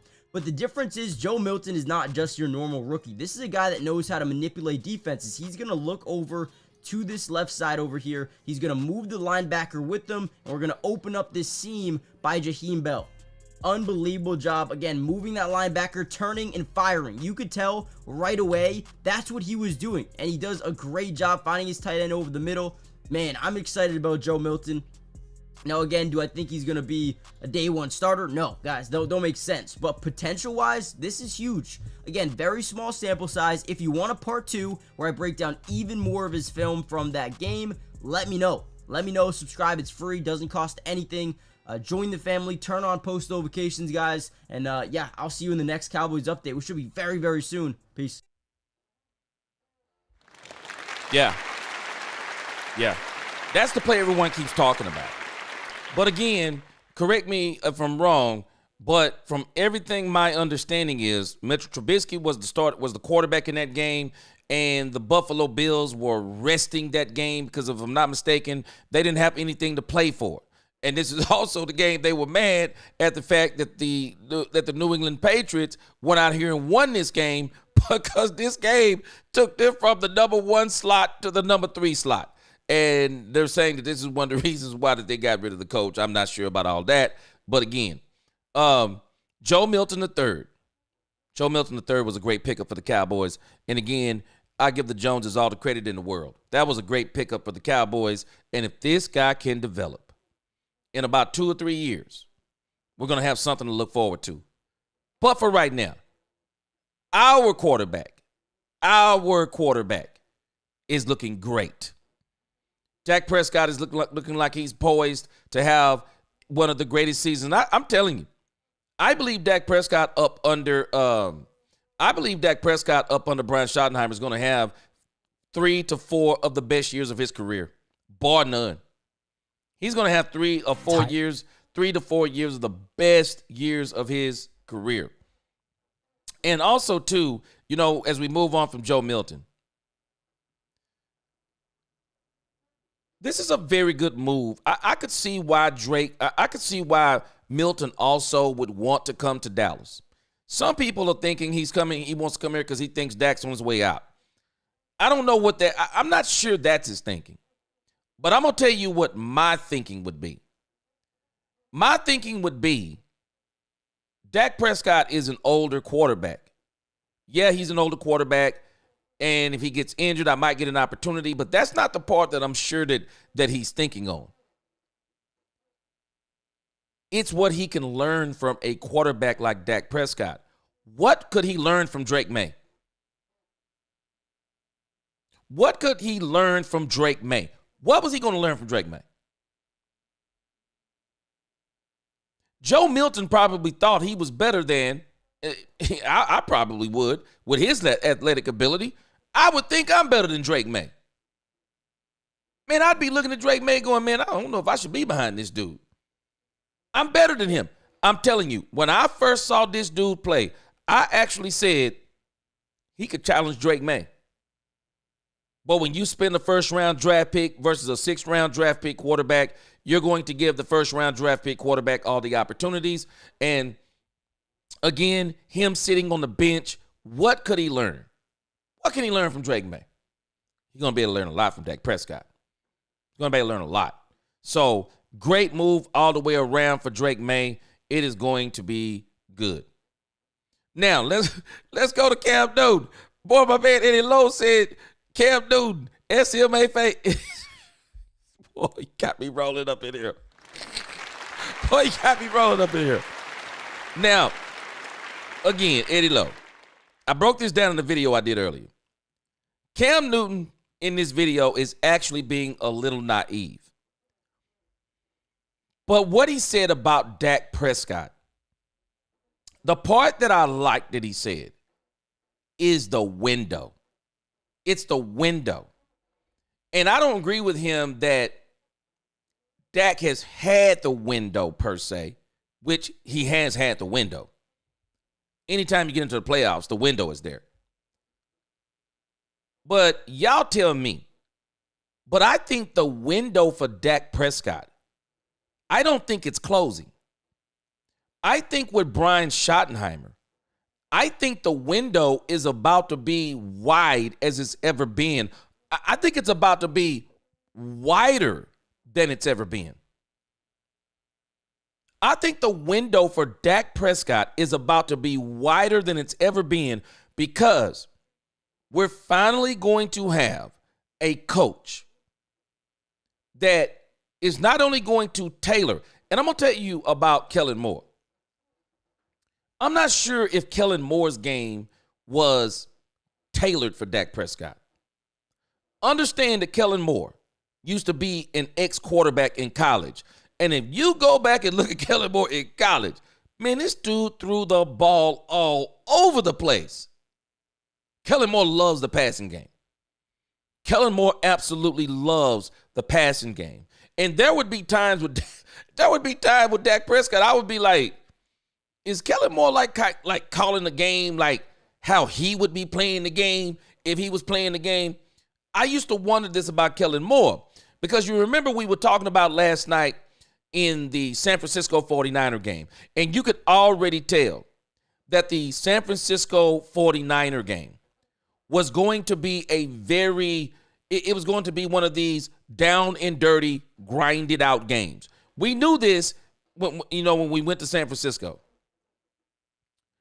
After Tony Pollard broke his leg, it was an 8-yard game. Tony Pollard breaks his leg. It's 2nd and 2. It's 2nd and 2, and I'm thinking it's up under 2 minutes to go. What is it? 1 minute and 18? Some number like that. Kellen Moore on 2nd and 2, rather than continuing to, or let's say, hey, let's pound it right here. Let's see if we can get an extra yard right here. Let's see if we can get an extra yard. Let's see if we can, let's see if maybe we can even do a bootleg to Dak Prescott. Let's see if we can pick up these 2 yards. Keep the chains, get the chains moving again, and let the clock keep moving. You're running out. You throw and you call a play where it's an out route? I didn't understand that. I just didn't understand. It didn't make sense. It was just the craziest situational play, football play. It's one of the craziest situational football plays. You're throwing an out route in the red zone. What are we on the 18-yard line? You're throwing an out route in the red zone. That's crazy work. That's crazy work. I often wondered, like, what's going on with Kellen Moore? Brian Schottenheimer. The thing I like about Brian Schottenheimer, he likes to run the ball. He likes to run the ball. You don't have to make him run the ball. He likes to run the ball, and he allows the run to set up the things that he does in the passing game. I appreciate that about him. And that's why I think Dak Prescott is going to be that much better. And another thing about him, he's very concerned. He's very concerned about the defense because he understands to win championships, you need a defense. Defense wins championships. Defense wins championships. Man, I'm telling you, we love all the flashiness. We love the Super Bowls the Cowboys won. We love the flashiness. But let me tell you something about those first 2 Super Bowls. Those Super Bowls were won in the trenches. Those Super Bowls were won in the absolute trenches. Cowboys move furniture on folk, man. I'm telling people, man. Cowboys move furniture on folk. They didn't do a lot of, they were not the 90s Cowboys, people don't realize, they were not a finesse team. They were not finesse. No, they moved furniture. Offensively and defensively, they moved furniture. They moved teams off the ball. This is one of the problems we've had, not just since Dak Prescott. We had the same problem with Tony Romo. We couldn't consistently. And Jason Garrett, give Jason Garrett credit. Jason Garrett deserves a lot of credit because he was the backup quarterback on one of those 90s teams, if not a couple. I think it was one of them. Can't remember exactly how many. But he witnessed how they won those games. What did Garrett do when he became the head coach? Frederick Martin Smith. He tried to build a defensive line. An offensive line. He tried to build an offensive line. He didn't quite complete it the way they did in the 90s. The Cowboys in the 90s, the whole line was off the chain. The Tony Romo era, when Jason Garrett finally completed that trifecta of offensive linemen, it's like he didn't complete the rest of it. Because I don't remember anybody talking about anything other than those 3. So he tried to build the trenches on the offensive side. But the problem is, even during the Romo era, the trenches on the defensive side were not there. And if you look at the Dak Prescott era, the trenches haven't been there. And it looks like Schottenheimer is trying to build the trenches. He's trying to build the trenches because he understands if you're going to win this game, this is where you're going to win this game. The trenches. You got to get it in the trenches. And if we don't get the trenches right, it's going to be the same result. It's not going to be anything about Dak Prescott. When you look at the San Francisco game, the problem in the San Francisco game, why on a 2nd and 2, with 1:18 to go on the 18-yard line of the San Francisco 49ers, why in the world are you throwing an out route on 2nd and 2? You know what that's telling me? You can't move furniture. You can't move furniture. You can't move around nobody. You can't move. You can't push nobody around. You have come to the point to where this is, man, you should be telegraphing. Hey, man, it's 2nd and 2, bro. We're going to tell you what the play is. We're running it. We're running it. You're just going to have to stop us, but we're running it. If you give me 2nd and 2 on San Francisco's 18, and the score, I think at the time the score was what, 6-6? If you're telling me the score is 6-6, a minute and 18 seconds to go, it's 2nd and 2, not 2nd and 10, 2nd and 2. I'm going to run the ball 3 times in a row, or at least 2. I'm not in a game that was being so highly contested. And the way the 49ers were playing that game, nah, bruh. No, we're going to go into halftime with a lead. We're going to get the momentum in this game. We're going into halftime with a lead, even if it's 9-6. But what we're not going to do, and it's not that we don't trust our quarterback, but when you get down in the red zone, man, things get real tight. Things get real tight down there in the red zone. And this is why a lot of teams, especially us, have problems scoring in the red zone. Because now the end zone and the back of the end zone becomes almost like a defender. You don't have as much room. You don't have as much room to do things that you can do when you have more field. So it gets highly contested, man. People get congested down there. So whatever throw you make down there, man, you better make sure it is for sure open. They threw an out route on a 2nd and 2. You can't put I'm sorry, you cannot put your quarterback in that situation. You can't put man, you got to just know, you got to understand situational football. And I don't care if you got Patrick Mahomes. You look at that and say, run. Stop trying to be the smartest person in the room. Run. A designed run. But you run. And you get those 2 yards. You get them. But you don't throw an out route down there. And that was dumb. Dana Jett, defense wins championships. What happened to the 49ers 3 years in a row? Now, Dana Jett, you might not have been listening. There's an anomaly here. There is an anomaly in this thing. And the anomaly in this thing is Patrick Mahomes. You have to understand, not just Patrick Mahomes. You're talking about Patrick Mahomes and Andy Reid. They're the anomaly. They're the only team in the last few seasons that have won the Super Bowl without a top 5 defense. You have to understand, Patrick Mahomes flat out balling. But even he got bowled over this year. Because and I quote Jalen Hurts, defense wins championships. Defense wins championships. But when you look even at the San Francisco 49ers, they were not able to get the kind of pressure on Patrick Mahomes that the Philadelphia Eagles got. Philadelphia Eagles, I'm telling you, that team was different. I want to see what they look like this year because they let some of those players go. Them boys were moving furniture, man. Philadelphia was moving furniture, boy. They were rearranging the living room on folk. Boy, it's hard to deal with that. It is. Drew 912, he said, Brian Schottenheimer hasn't been a head coach in any game or completely ran an NFL practice, yet he has been anointed Vince Lombardi. Now, he's not Vince Lombardi. I'm just telling you what they're saying about him.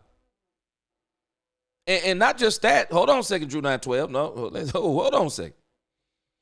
Hold on a second. Oh, hold on a second. Because the word on this man, Brian Schottenheimer, they said the one thing you don't have to worry about is his side of the ball. They say you don't have to worry about Brian Schottenheimer. He gets his side of the ball prepared. Understand, he was not the actual offensive coordinator for the Cowboys. He was offensive coordinator by name, but he wasn't offensive coordinator by position. Let me see here. Hold on a second. Now, we got proof on this thing with Brian Schottenheimer. We don't have to guess about this, man. Drew 912, we don't have to guess about this.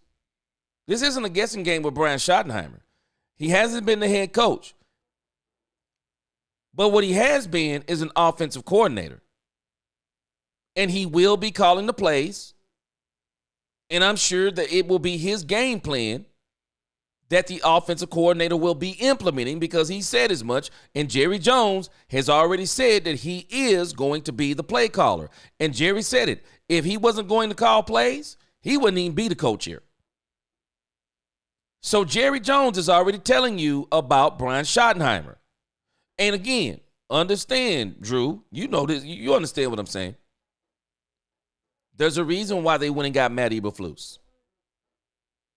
They went and got Matt Eberflus because he's an ex-head coach. He's over the defense. Brian Schottenheimer is not going to have to worry about the defense being ready. Because if there's one thing that we know Matt Eberflus should know how to do, he's not only been a defense coordinator, he's a defense coordinator, he's been a head coach. So as far as the practices and stuff like that goes, these coaches are all experienced. There's some young ones on here too, but there are some experienced coaches on here. They're going to know what they're doing as far as putting together practices and all this type of stuff. And not to mention, they do have some players on this team that are veterans in the sense of the word. But as it applies to the productivity, as it applies to one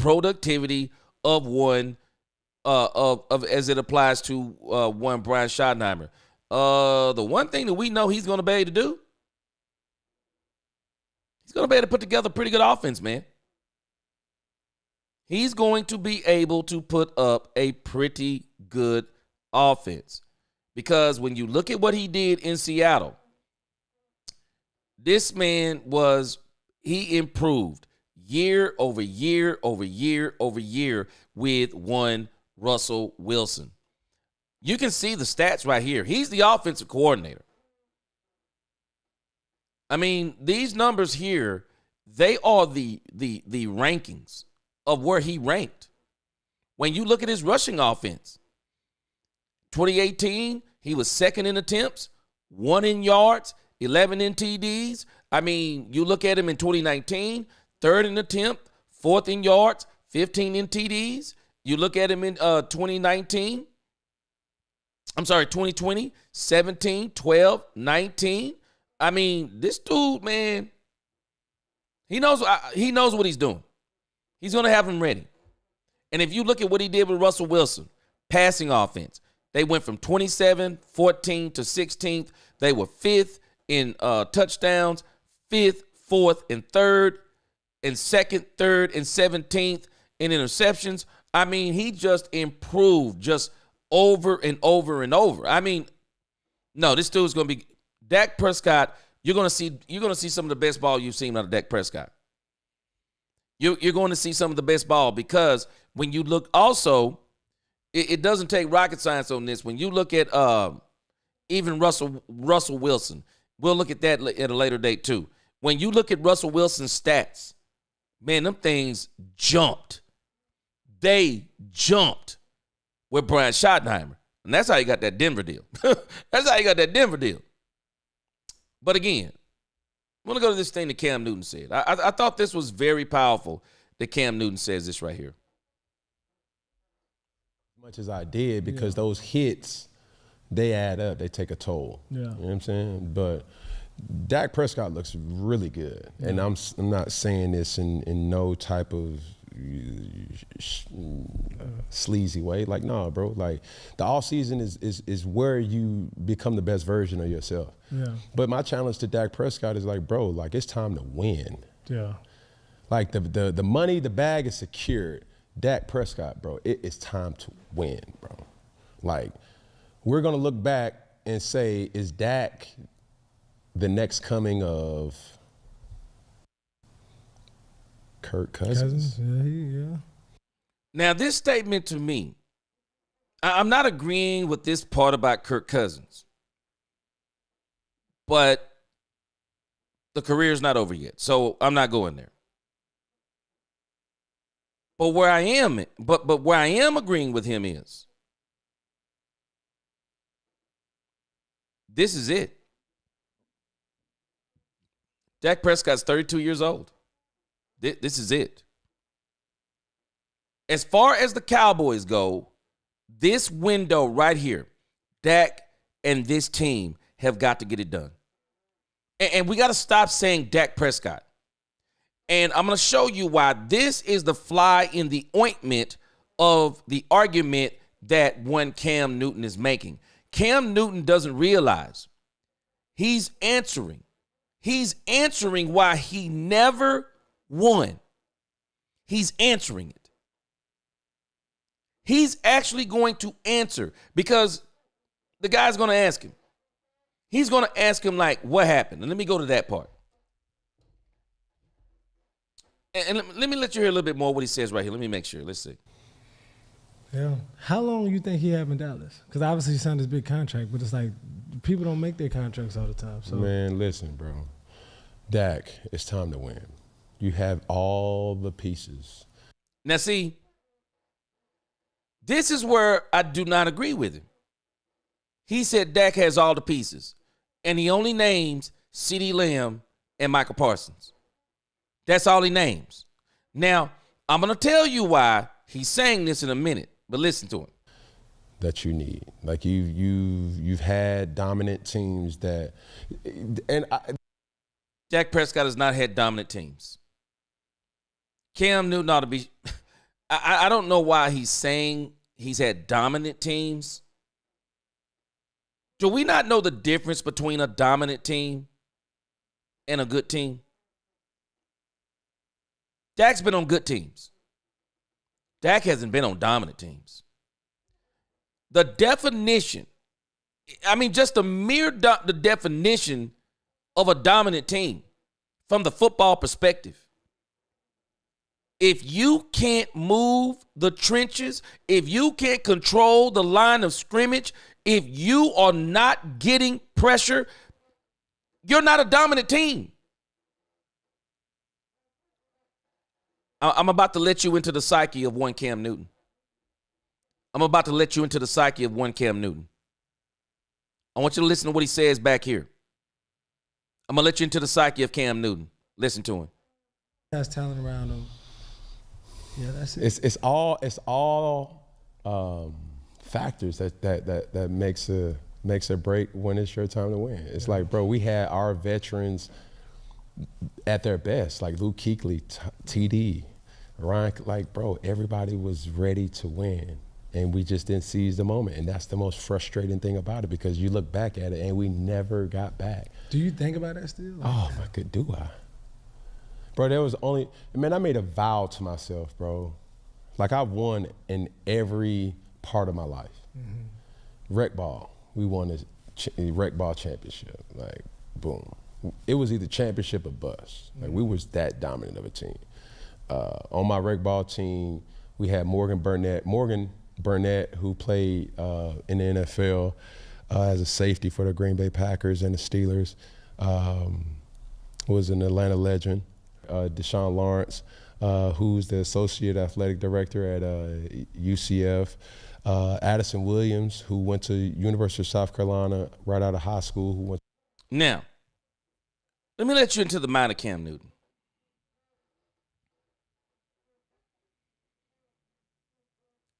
In 2014, 2015, 2016. If you did not watch Cam Newton play, Cam Newton was the most dominant player in the NFL for 3 years. Cam Newton did not get to the Super Bowl because he was on a dominant team. Cam Newton got to the Super Bowl because he was the most dominant player on a team. And that's why when he got to the Super Bowl, you want to know why he lost? He ran up against a team. Cam Newton ran up against a team. That's what happened to Cam Newton. And he's trying to, in a sense, He's trying to put on Dak Prescott how he felt about himself. Cam Newton carried the Carolina Panthers. He got there one time. You want to know why he didn't get back? Not only did he not have the team around him to get back, but because he battered himself in the process. He battered and beat himself in the process. Cam Newton was trying to run over linebackers, linemen, going head-to-head with linebackers. I mean, Cam Newton was jumping over the top of the pile like Superman. Cam Newton was he was a one-man wrecking ball show. Cam Newton was a force of nature, and there's a reason why he never won. He never had the team around him. And the way he played, it's like they didn't even want to. It's like they didn't even bother to put a team around him because Cam was the team. This is why Cam never won. Anytime I hear someone talking like this, they do not understand what it requires to win a championship. And it's amazing to me that when he asked Cam Newton, yes, sir, I remember that too, Lil D, Texas. He didn't jump on that fumble. And he still regrets not jumping on that fumble. And it's funny to me, y'all tell me, this man went to the Super Bowl. And his partner here asked him, he said, what is your greatest memory as far as championship level football? He went to JUCO. He said JUCO was his most memorable moment. You want to know why JUCO was his most memorable moment? Man, let me tell you something. Cam Newton came to the town that I call my hometown, that's by my hometown, where me and Patrick Mahomes and these guys are from, East Texas. This area is all jumbled up. Cam Newton came to play Tyler Junior College in football. Cam Newton. It was like men amongst boys. Cam Newton was so big, so physically big, so physically gifted. Cam Newton in JUCO, it was like Cam Newton was a pro athlete playing against high schoolers. I know why he's bringing up JUCO. Cam was a menace in JUCO. Cam was an absolute menace in JUCO. Unstoppable. There was nothing they could do with Cam Newton. Cam Newton, even now, Cam Newton is a towering figure. Cam Newton is one of the most physically gifted athletes you're probably ever going to see. But again, isn't it strange? He's one of the most physically gifted quarterbacks we've ever seen in our life. When you talk about the combination of size, this dude said he played at 270 pounds, and I'm telling you it wasn't fat. Size. He only ran a 4.6 40, but Cam is football fast. Size, speed, power, running people over, could play quarterback to a degree. Cam Newton was probably one of the best combinations of all of those things. Doesn't have one Super Bowl.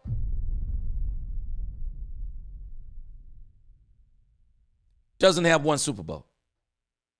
He got to one Super Bowl, never went back. Why? It's simple. He was the team in a sense. He was the offense. He was the offense. You put Cam Newton on that 2024 team in his prime, let me tell you something. Cam Newton three-peating with that team. Because Cam Newton would have been a part of the run game. Cam Newton three-peating with that team. Cam never had the team around him, but it shows you his mentality. He thinks it's all about him. The players around him, Cam Newton knows the players around him, they weren't like that, man. Even that team wasn't like that. It was Cam Newton who was like that. Cam Newton was crazy. Cam Newton was crazy. He was. But again, I understand. I like the part he says about the window. Because it's true. As it pertains to windows. Everybody has a window. And I don't think Dak Prescott has had his window. I think his window is about to be now.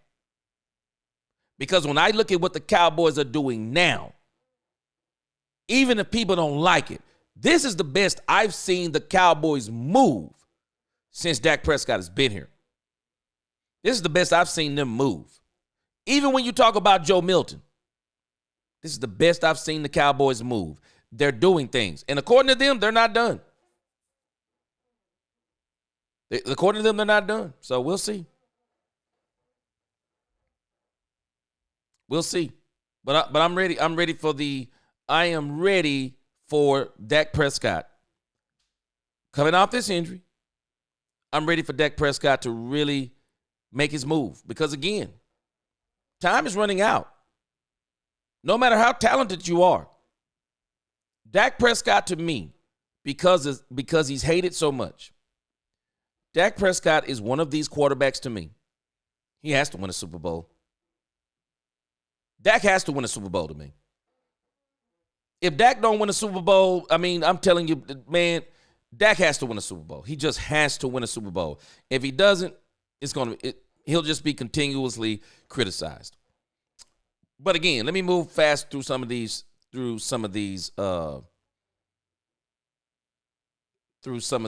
subject matters because I do want to open up the phone lines for a few minutes. One of the things that the Cowboys, there's some more news about out here with the Cowboys. Here we go. Shamar Stewart from Texas A&M.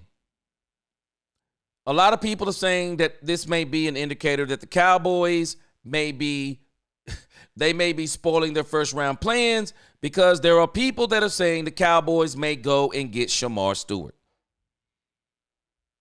And this is where we're getting this from. Let me see here. They are saying that we may be looking at Shamar Stewart. It says over here on InsideSports.com, did Cowboys spoil first-round plans by rolling out the red carpet for top prospect? And the top prospect that they're rolling out the red carpet about is Texas A&M edge rusher Shamar Stewart. Arrives in Dallas this afternoon and will have dinner with the members of the Cowboys defensive staff and front office, wrapped up where they visit tomorrow per source. So I guess they're saying this because the Cowboys are taking this man out to eat. They're taking him out to eat and stuff like that. And so I wonder, let's check him out here on NFL Draft Buzz. I wonder what they have him ranked as.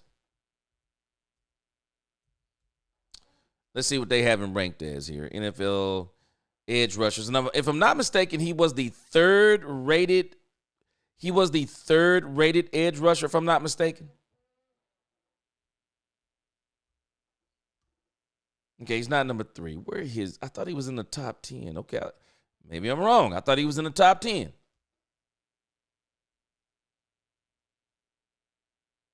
But as far as edge rushers go, let me make sure I went to the right year.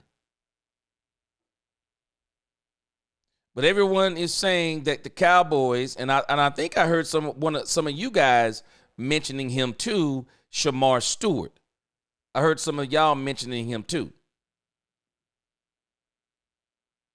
Okay, so let's go to defensive end. That's where he's ranked, number 3, when you look at defensive ends. Now, if the Cowboys are going to get Shamar Stewart, it would have to be the first round, at least in my estimation, because if he's the 3rd ranked defensive end, he won't be there by the time the Cowboys come back around in the 2nd round. So if the Cowboys want Shamar Stewart, it's probably going to have to be, he's going to probably have to be a first round. He's probably going to have to be in the 1st round. Let's see here. Let's see if Tankathon, who does Tankathon have in getting Shamar Stewart? So it is pretty obvious that he is not Now, it's showing that Shamar Stewart, and we'll see if this all plays out in a couple of weeks. Shamar Stewart number is projected in Tankathon for the Atlanta Falcons to pick him up. It's projected for the Atlanta Falcons to pick him up. When you look at him over here, he is projected to go in the middle of the first round. So that's right around where the Atlanta Falcons are picking. So this could tell us that the Cowboys could decide to go defensive end in the first round. Y'all tell me what you think about that. Man, he seems to be really, I've seen some things about him. I've seen some people throwing some things out about him out there on X. So y'all tell me what you think. Shamar Stewart. And people think that the Cowboys are kind of giving the indication that they're going to get Shamar Stewart. Mike McCain, he said, I don't understand why they would go after Shamar Stewart. He is not that good. I don't know where he's getting this praise from, but he has never had more than a second and a half. Oh, more than a sack and a half is what you're saying. Round one waste. I'm gonna go by what you're saying, Mike McCain. Ratios, smoke and mirrors. The Cowboys not looking for an edge in the first round, in my opinion. I'm with you. I still think the Cowboys are going wide receiver in the first round. Pete, what's going on with you? Good to see you and Ratio. He said Pete said it would be dumb. What's going on, Alfredo Morales? Man, I hope you're not giving your address out right there. Hope you're not giving out your address. D Webb, he says Mike Green is a better raw talent than he is. Man, they're talking about opening it up for him. They're talking about opening it up for him. So, but I do think too, I don't think they're trying. I think the Cowboys are trying to be as secretive as possible with their draft. I don't think they want to tell anybody what they're trying to do. But I think just based on what they need, unless they make a move in free agency,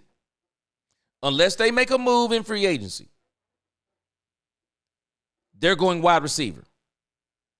They are going wide receiver, I believe, in the first. I don't even believe they're going edge rusher in the second round. I think they're going to go wide receiver, running back, and then you can say edge. But they will not go. I'll be shocked if they go edge in the first round. Because I think the reality of this is that Abdul Carter is probably the only edge rusher or defensive end that's probably worthy of a top 10 pick at this point in time from everything that I've seen. I don't see anybody else that's going to that they're looking at as a top. There's not even a top 10 out there. They have Mike Green. I mean, Abdul Carter is a top 10, but other than him, no one else is top 10. They have Shamar Stewart, and then they have Mike Green. Those are the two edge rushers. Donovan is, I'll say. These, and then you got James Pierce. So these are the first round edge rushers. And so if you're talking about number 12, and this is one of the things that I was saying about Brian Schottenheimer when he said best player available. Well, if you're at number 12, unless you're getting Abdul Carter, the edge rushers, especially when you got Michael Parsons, Dante Fowler, Peyton Turner, the edge rushers do not categorize as best player available, because the best player available in the top 12, well, first it'll be a wide receiver. Because it seems like everybody is saying that Ted McMillan is going to fall to the Cowboys. I don't think the Cowboys are going to get Kelvin Banks Jr. at number 12. If they do, it'll shock me. I think the Cowboys, if Tedera McMillan is there, that's who the Cowboys are getting. If Ashton Genty is there, they'll get him. If Tedera is there and Ashton Genty's not there, they'll get Tedera. And if neither one of them are there, I will not be surprised if the Cowboys trade back. I will not be surprised if they trade back. And I'm telling y'all, after watching Luther Burden III's tape, I am not ruling out Luther Burden III. I'm not ruling out Luther Burden III. Luther Burden III is explosive. He is. He is absolutely explosive. I would not be surprised if the Cowboys, I wouldn't. I just would not be surprised if the Cowboys, if the Cowboys really take a serious look at Luther Burden III. Now, the thing I'm wondering is, as we look at their list, I don't think he's on here. Let's see if Luther Burden III is on here.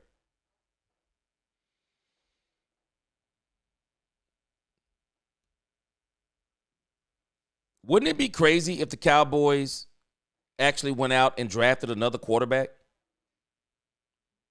Of course, we know they're going to bring in Ashton Jeanty, Shamar Stewart, Ollie Gordon, Quinn Ewers, Damian Martinez. I'm not going to be surprised if the Cowboys pick him up.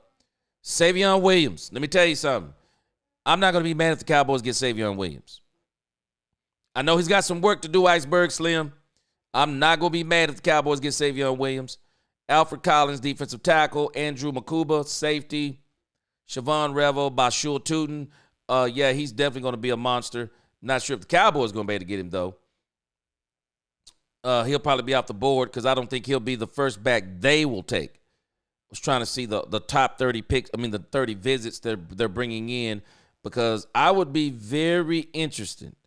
I would be very interested to see if the Cowboys are going to sit down and talk to, if the Cowboys are going to actually sit down and talk to Luther Burden III. And we'll talk more about this on draft day, some of the stuff that we're going to be doing, some of the special stuff we're going to do on draft day. But I'm just telling you, as far as running backs go, because I don't think Ashton Jeanty is going to be there, I think the running back for the Cowboys is going to be the running back that I want them to get. I think the Cowboys are going to get Travion Henderson. I think they're going to get Travion Henderson. I do. Hallelujah said, I love the Cowboys. I don't care if they never win another game. Do I want them to? Yes, but it doesn't determine my level of like or love for them like my children. I don't just love them only when they win. Oh, I love that, what you said there. D. Webb, I'm grabbing the top wide receiver. Me too. Me too. He said, interior offensive lineman round one, trade back and get a fourth with 44 and get Henderson. I think Travion Henderson is going to be the running back.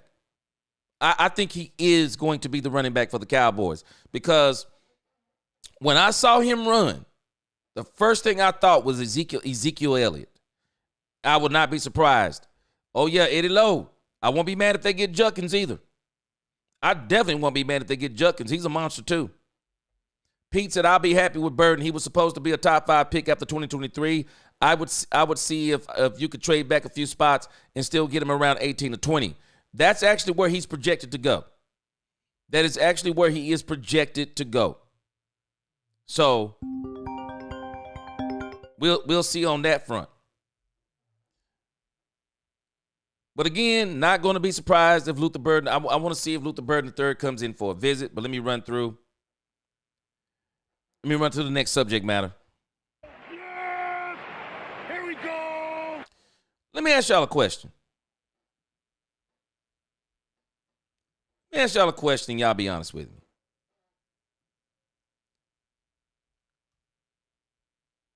Do y'all remember when do y'all remember when DeMarcus Lawrence said the Cowboys will burn out?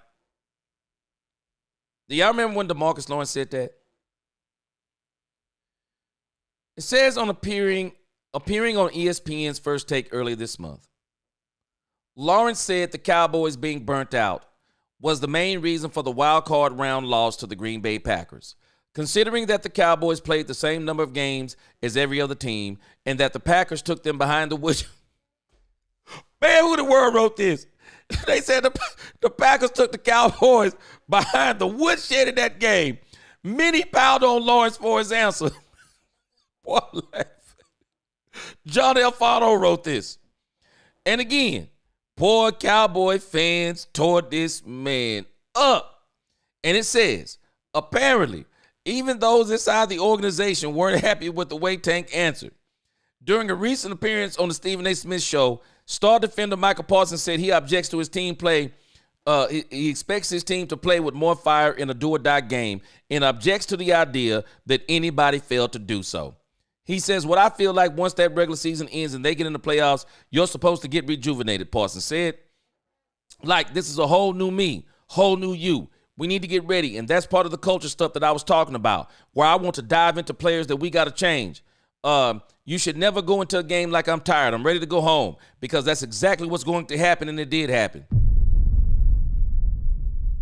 Understand, Michael Parsons, that's a great comment, but you were a part of that too.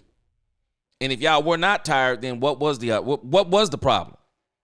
What was the problem? But I digress. That's not the discussion. But y'all remember when DeMarcus Lawrence said that and people went crazy? Well, let me ask you a question.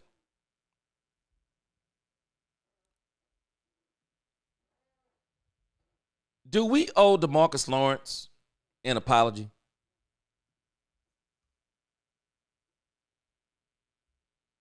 Because Brock Purdy says the 49ers were tired last season when they went 6-11. So we were ready to run DeMarcus Lawrence out of town for what he said, and a lot of us are glad that DeMarcus Lawrence is gone. I'm just wondering, is the media going to come out on Brock Purdy the way they came out on DeMarcus Lawrence? I wonder if the San Francisco team is going to come out on Brock Purdy the way they did on DeMarcus Lawrence. Because this is crazy. Brock Purdy went on the Built for More podcast and shared his explanation for the 49ers down season. Last year, man, guys were tired, Purdy said. That season is no joke. And when you go from July of training and everything all the way to the end of February, and then you really get 5 weeks off or so until you got to report back, and then you're going again, guys are tired. They're still beat up their bodies.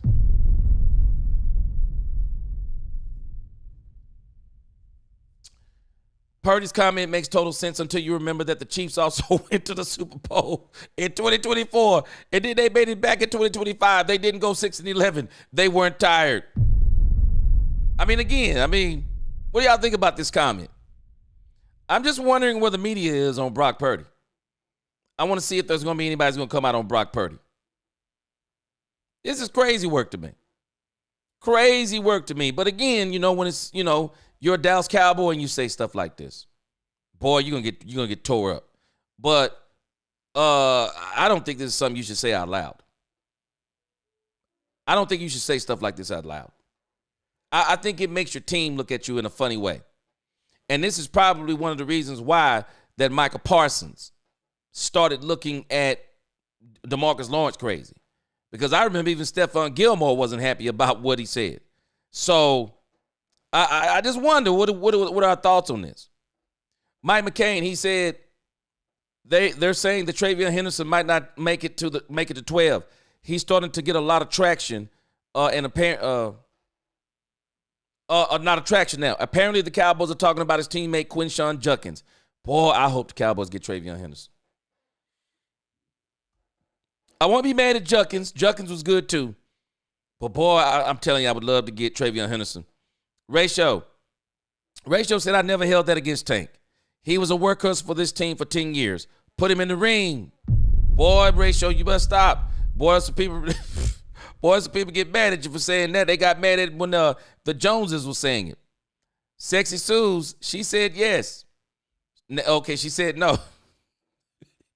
This is probably a different conversation. Purple Soul says, I'm probably one of the few who hated to see DeMarcus leave. I feel you. I feel you on that.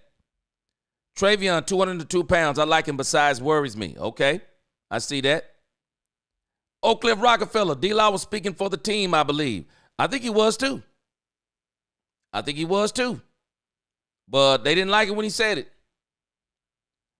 Mike McCain said they made him an offer of $45 million a year contract, and he wants Dak Prescott money. The 49ers are not going to pay him more than $50 million a year. They already took a stand on that. Whoa. Yeah, they're not going to give him that. Yeah, they're definitely not going to give him that. But again, I just wonder, man. Boy, let me tell you something. I wouldn't even make a comment like this before I got my deal. Boy, I wouldn't make this comment. Man, it's kind of comment that might make somebody not want to give you a deal. B Bird, appreciate that super chat. He said, being tired is also a mental state. FYI, the Texans aren't under the same media scrutiny as the Cowboys on a game-by-game basis. Facts on that. I agree with you on that. Facts. And that's why I say, B Bird, to be the quarterback of the Dallas Cowboys, especially after the Troy Aikman, Jimmy Johnson era, the triplet era, the free agency era when it was at its peak, to be the quarterback for the Dallas Cowboys, man, whew, boy, man, I just don't know how you do it. Moses said DeMarcus Lawrence was part of the he was a part of the softnesses on the D-line. I see you on that, Moses. I see you on that. But again, I just wanted to bring that up, man. I thought it was funny when I saw it. Mark Holmes had kind of brought it to the forefront, and I thought it was funny. We've already did the thing on Broadus and Milton. I think that Broadus did a pretty good breakdown. I'll put that in the description about Brian Broadus. If you want to go and watch the entire interview on that, I think he did a real good job on that. But for the most part, I'm telling you, man, the Cowboys, boy, we gotta get away from the drama, man. We have got to get away from the drama. I'm so ready for the Cowboys to get away from the drama. I am. I'm ready for football to start also. Yeah, I'm ready for the football season to go ahead and get started, because I think that the drama is not going to stop, but I'm ready for the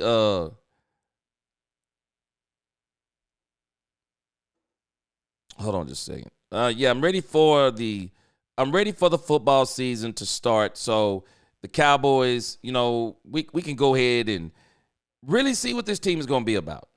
And that's what I really want to see. All right, let me see here.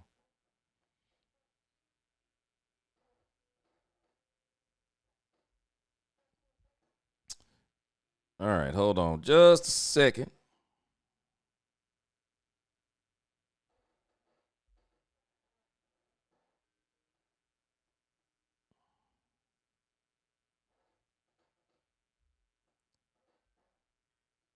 All right, trying to cue the phone thing up.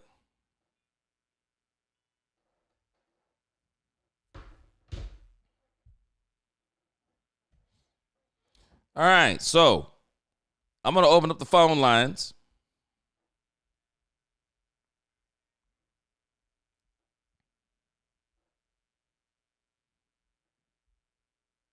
And what we're going to do, I do the phone lines a little bit different.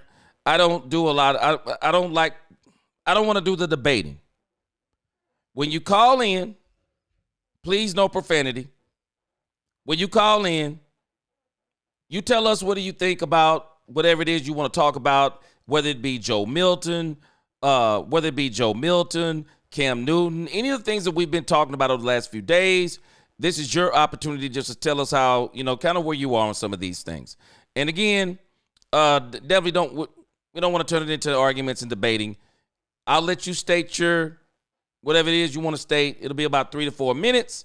Then you'll hang up, and then I'll give a response, or we'll let others give a response. Let me read this super chat, and then we're going to open up the lines. B Bird, appreciate that super chat. B Bird said, the only other athlete under more scrutiny than Dak Prescott is LeBron. The Joneses should move in silence to take the pressure off their team. Yeah. And there's a tremendous, I agree with you, there's a tremendous amount of pressure on scrutiny on Dak Prescott. And LeBron James, there's a lot of scrutiny on him for a whole bunch of reasons. But again, I definitely understand what you're saying. All right, so let me see here. Make sure I got my phone line up.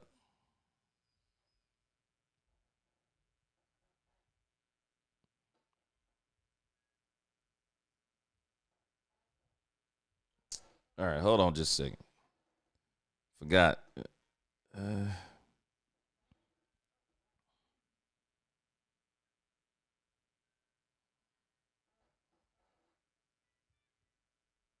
All right, here we go. Phone lines are open if you want to call in. Phone lines are open if you want to call in. Like I said, let's keep them respectful. Just tell us what you think. And then you give us, we'll let you say everything you want to say with no interruption, no profanity, no insults. Just give us the facts. And then we'll get someone else on the line and we'll let them respond, or they can say whatever it is that they would like to say. But the phone lines are open. The call in, 253-993-3601. We'll leave that open for a few moments. All right, we got a caller already. All right, let's see what we got here. Man, let me tell y'all something. I'm always nervous about these phone calls, man.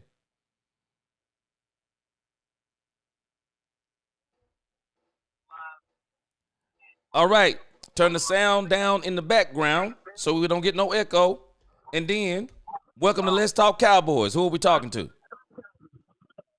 All right, right now you're talking to Hoodie Kush 81. What's going on, G? What up, man? What's going on with you? I can't call it, man. Good to have you on the line, man. I can't call it, man. Oh, yeah, you can call it. Indeed. Hey, you can call it on these Cowboys. Tell me what you're working with. All right, so here's something that I want my Cowboys constituents to understand. Okay, the problem with most of our Cowboys constituents is this: the fact that we're getting names, we're getting people like they've played around in free agency, but everybody's mad because it's not who they wanted. Okay, they got who they thought were best. Granted, they were former number 1 and number 2 in the first round and second round draft picks. That's got to say something. They're not just going off and grabbing some no-name dudes who were on the practice squad. They're actually going out and getting dudes who actually started for teams. You know what I'm saying? Yes, sir. So I need everybody to call their expectations of who you. It's not about. You got to understand something. We're just the fans. We don't run that team. They do. You know what I'm saying? They're giving us who they think is best for our team. You know what I'm saying? They're not giving us what we want. They're giving us what we think we need. There's a difference between wanting something. But when you need water to live. You need food to live. Do you need Snickers bars? Do you need Sour Patch Kids? You don't need that stuff. You want it. You know what I'm saying?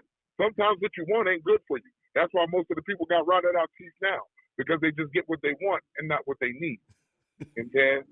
So now we're going to get on to Dak Prescott. Yes, sir. I am a firm believer.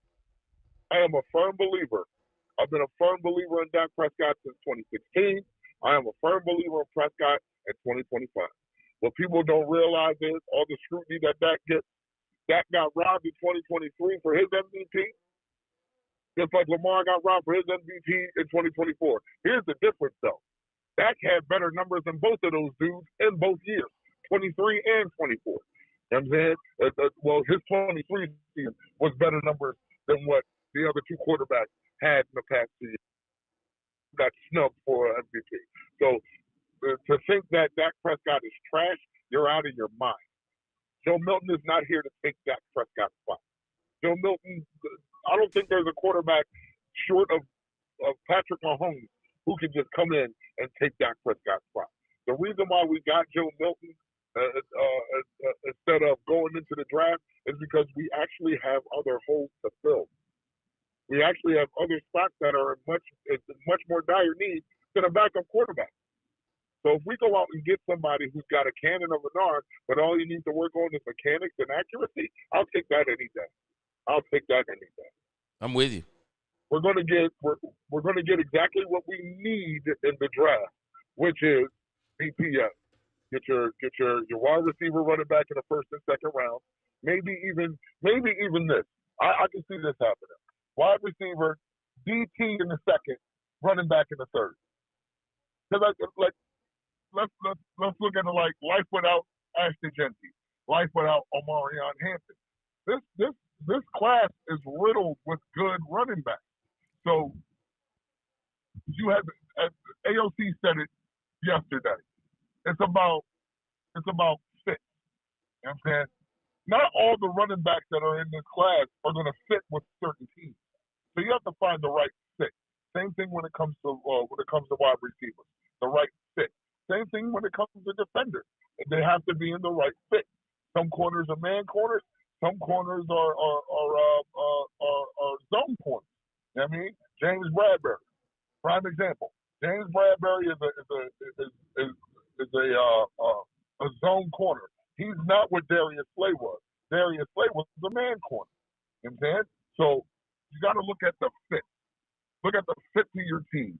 And once you realize the fit to your team, and you actually go out and look at the film that these dudes have produced in their 1 or 2 or 3 years in the NFL, then come back and talk to me about whether they're horrible or not, whether we made the right decision or not. But that's all I got to say for you tonight, G. Go ahead and do your thing, man. Always a pleasure talking to you. Yes, sir. Appreciate you, my brother. Always. Later. Appreciate the phone call. Hoodie dropped some dimes in here, and I like what he said. People are mad the Cowboys didn't get who they want. It's true. It's true. They're mad the Cowboys didn't get who they want. They're mad. And I love the fact he said he's a firm believer in Dak Prescott, and I wish the rest of our fan base was like that too. It's like we'll believe in everybody but Dak Prescott. And then when we look at how people play around Dak Prescott, we give them every excuse. But again, I'm with you. And you know what? It wouldn't surprise me because I'm thinking they're going to go wide receiver, running back, and then fill in the blank in the third. D tackle, which to me, they should go D tackle because I think they've addressed the edge rushing. I would go D tackle because y'all got to forgive me. I'm not as familiar with these names on these new players. It's Solomon Thomas. So Solomon Thomas, they got him to, he can do both if I'm not mistaken. Thomas can play in the middle and on the edge. They probably need more depth at the defensive tackle position. I wouldn't be surprised if they go defensive tackle in the third, or it wouldn't shock me if they went defensive tackle in the second. But they got Oso Digizua in the third, so the Cowboys may think that they can do it in the third again. They may think they can do it in the third again. And got another phone call here. Hold on a second.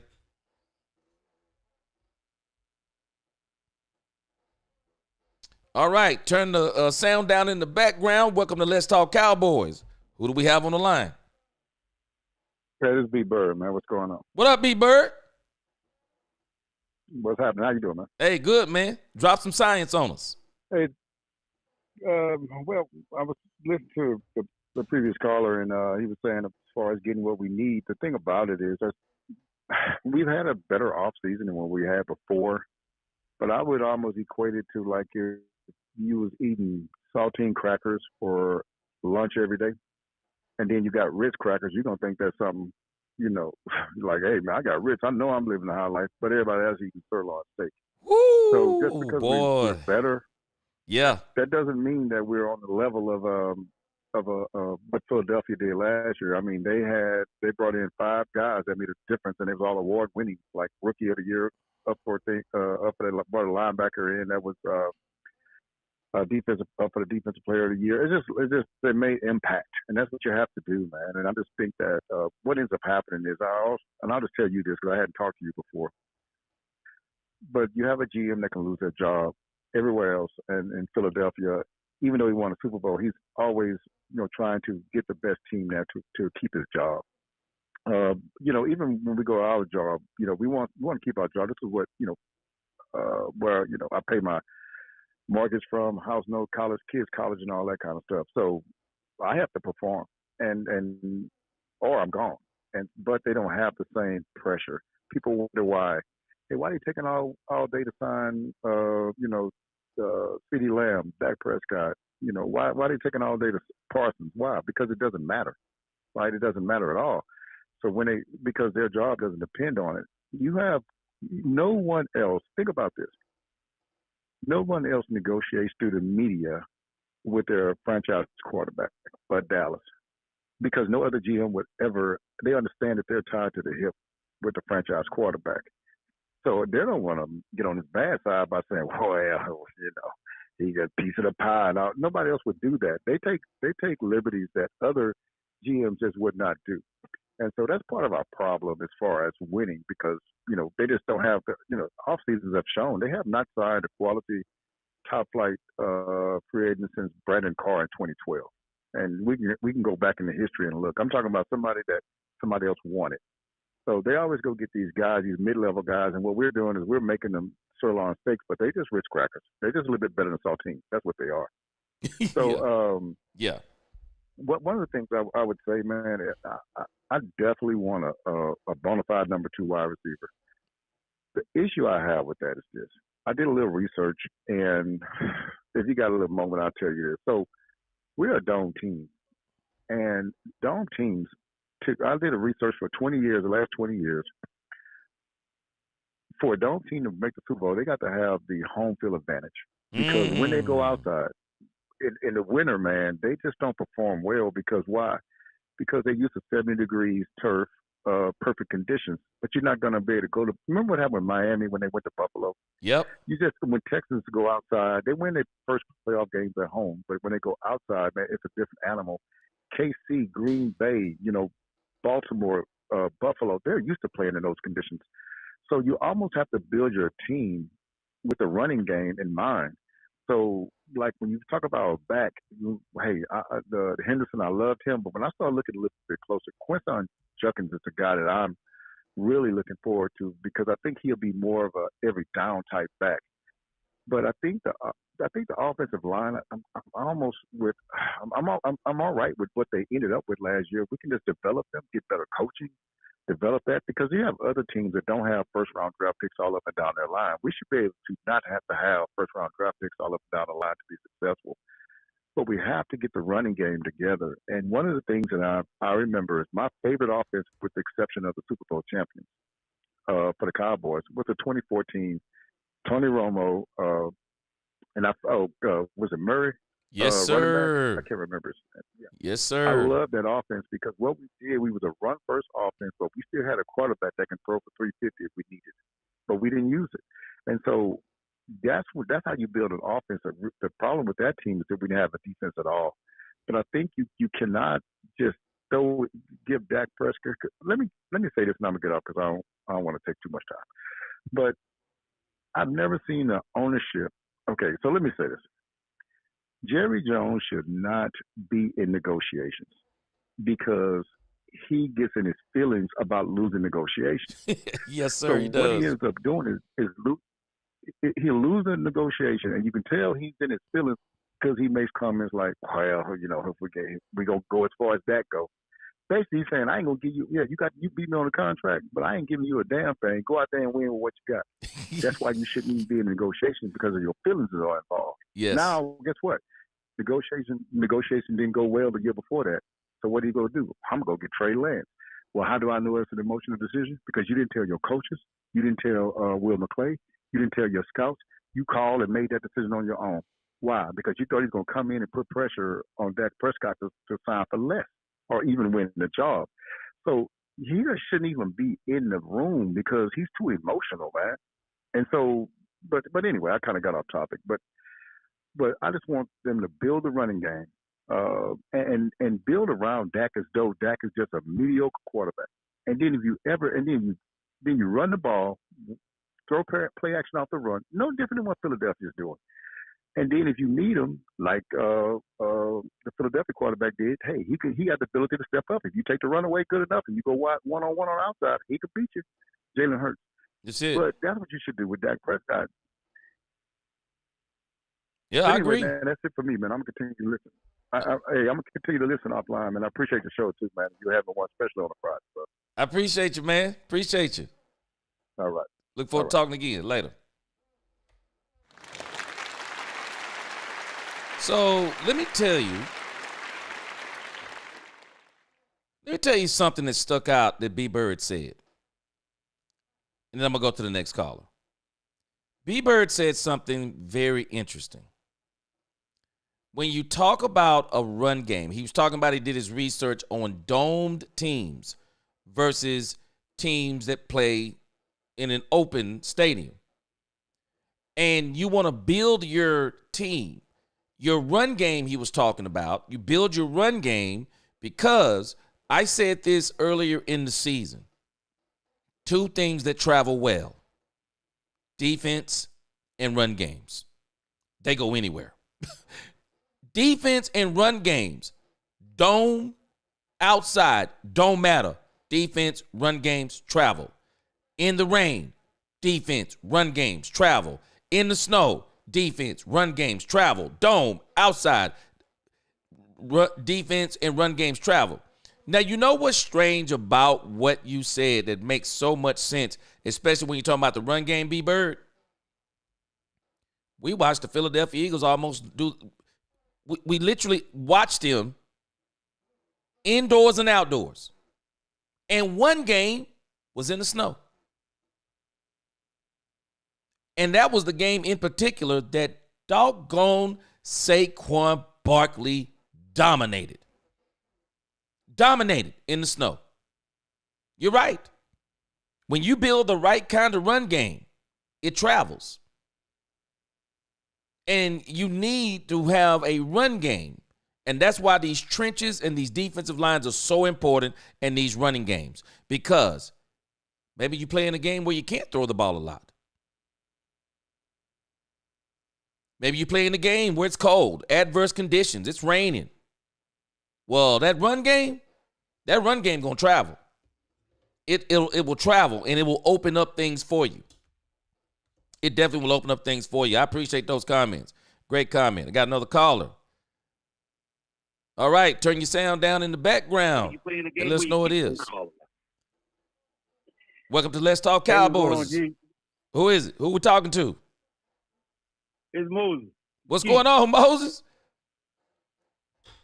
Yeah, what's going on, G? I think some really, like as I'm probably gonna be all over the place. As far as the draft goes, like I'm stuck between the wide receivers, between the boy Golden and McMillan. Like I like the Golden speed, along with CeeDee Lamb.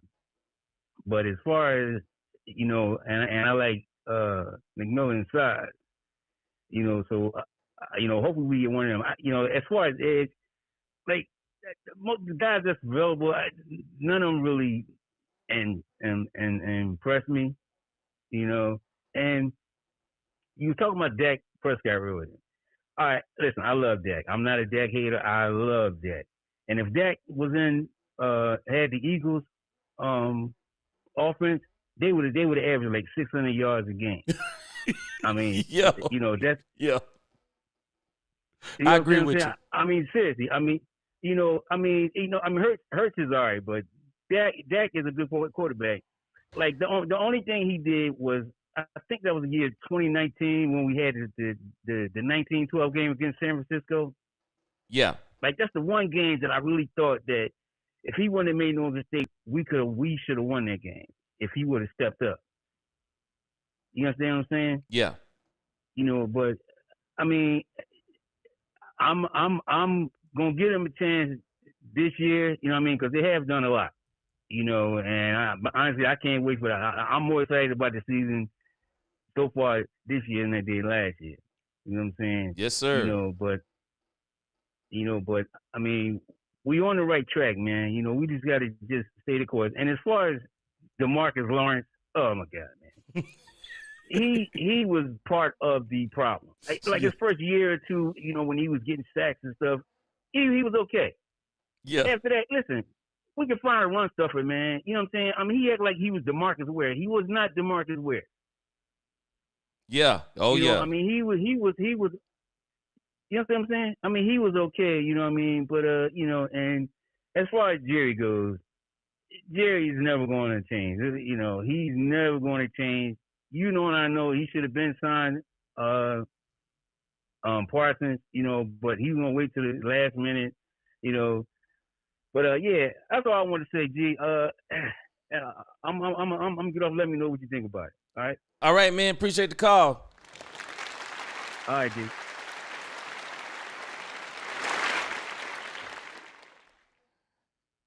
You know, and it's funny, you know, Moses says that if Dak Prescott would have been the quarterback, how many yards that Dak Prescott would have had with that team. I'm going to show you something that's very weird about when you think about how the Eagles play with how they play with Jalen Hurts versus how they play without Jalen Hurts. And I'm going to show you, you know, when you think about the game that they played us. And one of the things that stuck out to me, we know what Jalen Hurts does whenever they play us, but I want you to think about this part. This is an insane stat to me. I remember looking at this during the season. And in the Philadelphia game, when they played us the second time, they beat us worse the second time without Jalen Hurts. They beat us worse the second time. And one of the things that I noticed that was really crazy to me was how Kenny Pickett was like when he just went down the field on the Cowboys. And even when you think about this doggone Tanner McKee, I mean, even he hit us with a crazy throw. I think it was to A.J. Brown. I mean, man, these guys, Devontae Smith was 6 for 120 yards against Cowboys when they had Kenny Pickett in the game. This Philadelphia Eagles team was constructed in a way. I don't know how many games that Kenny Pickett could have won. I'm not going to knock Jalen Hurts like that, but I'm telling you this. They could have still won with Kenny Pickett. They could have still won with Kenny Pickett because Saquon Barkley was still going to be there and that defensive line was still going to be there. They could have won with Kenny Pickett. I'm not saying they could have won a Super Bowl, but they could have won with Kenny Pickett. They would have still beat teams with Kenny Pickett. They would have. I mean, they literally looked better against us the second time. With the quarterbacks, when you look at the rushing for the quarterbacks, you can't even count. Tanner McKee was 2 carries for -2 yards, and Kenny Pickett was 3 for 3 yards. That team was constructed to where even if the quarterback didn't just come out and dominate the game running the ball, they could have still won the game. They could have still won the game. I think their only problem would have been is and it's strange to me how the Commanders, and Jalen Hurts did go out in that game, but it's almost like the Commanders played them better than us, but we were able to beat the Commanders and almost beat them a second time. Football is strange like that. But again, that team was constructed. They didn't need Jalen Hurts to run the ball. They didn't. Saquon Barkley would have took care of all that. They didn't need him to run the ball. And, of course, we had turnovers in that game. That hurt us. But when you look at the quarterback play, they had 3 touchdowns through the air. I don't think people understand how good that Philadelphia Eagle team was. It reminded me so much of the 90s Cowboys. And don't get me wrong, it was not the 90s Cowboys. But I'm telling you, man, that doggone defense they had, whoo, that defense was crazy. Now, they didn't have a safety like Darren Woodson back there, but I'm telling you, that defense is crazy for the Philadelphia Eagles. And that team was constructed to where I believe they could have won without Jalen Hurts. I don't know if I'm not sure they can win I don't even know if I can say they couldn't have won the Super Bowl without Jalen Hurts, the way the defense played. And if they were going to try to stop the run and they were going to go one-on-one on the outside, Kenny Pickett made throws against us. Kenny Pickett made throws against us. Tanner McKee made throws against us. And if I'm not mistaken, on Deron Bland. I'm just saying, that team was really good. It was really good. And again, it was built to travel. Indoors or outdoors. It was built to travel. It really was. It was built to travel. So I'm telling this, man, I'm with a lot of stuff that we're all been saying. But at the end of the day, it is really time for the Cowboys to build a team around Dak Prescott. And I think that's what they're going to do. I don't think they're done. I don't think the Cowboys are done. I think they're going to continue to try to beef their defense up a little bit more. I'm holding out hope. I don't think it's going to happen, but I'm holding out hope. I would love for the Cowboys, rather than going in the draft, I would love for the Cowboys to go get Trey Hendrickson. I really would. I know somebody said that Asante Samuel has short arms, but again, I would love to have Asante Samuel. I would. I would love for the Cowboys to get Asante Samuel. And again, I'm not going to be surprised. Y'all just keep your ears and eyes open. I'm not going to be surprised if the Cowboys go out and get I'm not going to be surprised if they bring in Tyler Lockett. I wouldn't be surprised. Wouldn't be surprised. But again,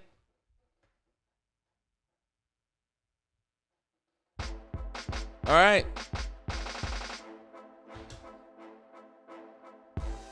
We're going to shut down the phone lines. Tomorrow will be Saturday. Lord willing, we're going to run it back. We're going to run it back again tomorrow. We'll be live again tomorrow. We're going to open up the phones lines again. We'll see what happens over the next few hours. The Cowboys is like something always moving and shaking with us. You know. Oh, wait. Hold on a second. Hold on a second. Breaking news. And I'm giving Law Nation Sports all the credit and the love on this.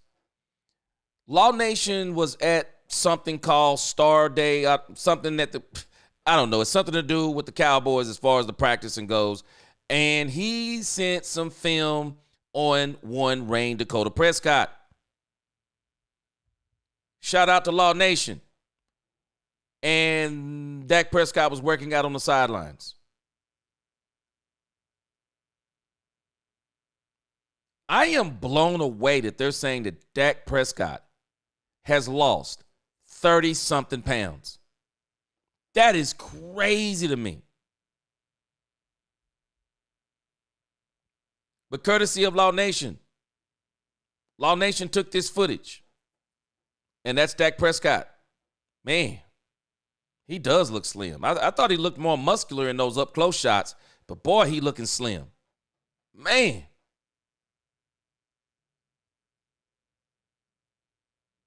Dak putting in work.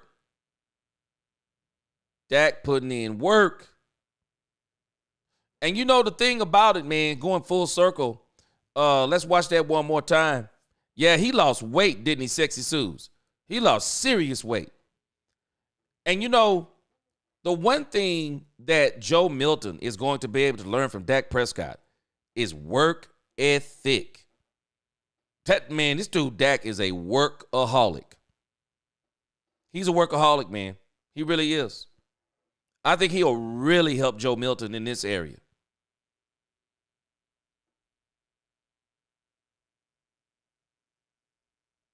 And, you know, he's not pushing himself too hard. He's out there. He's not pushing himself too hard. And I'm sure they're revving him up.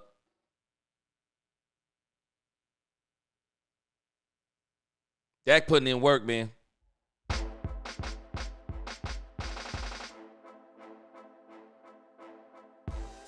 I like what I see. Every time I see one of these videos. Yep. Every time I see one of these videos, I'm like, man, this dude Dak Prescott is putting in some serious work. He is working his way back. Dak Prescott, he's probably going to continue to take it easy. And they'll rev it up once the summer hits.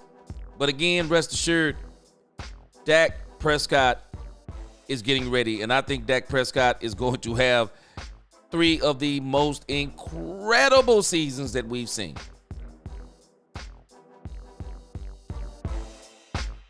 Again, we'll be back tomorrow if the Lord is willing. I'm going to see if I can double up Shorty again tomorrow. I might do an 11 o'clock show and a 4 o'clock show. But again, I appreciate y'all for rocking with me. Appreciate all the super chats. Again, until the next time, let's talk Cowboys where we talk facts. Peace.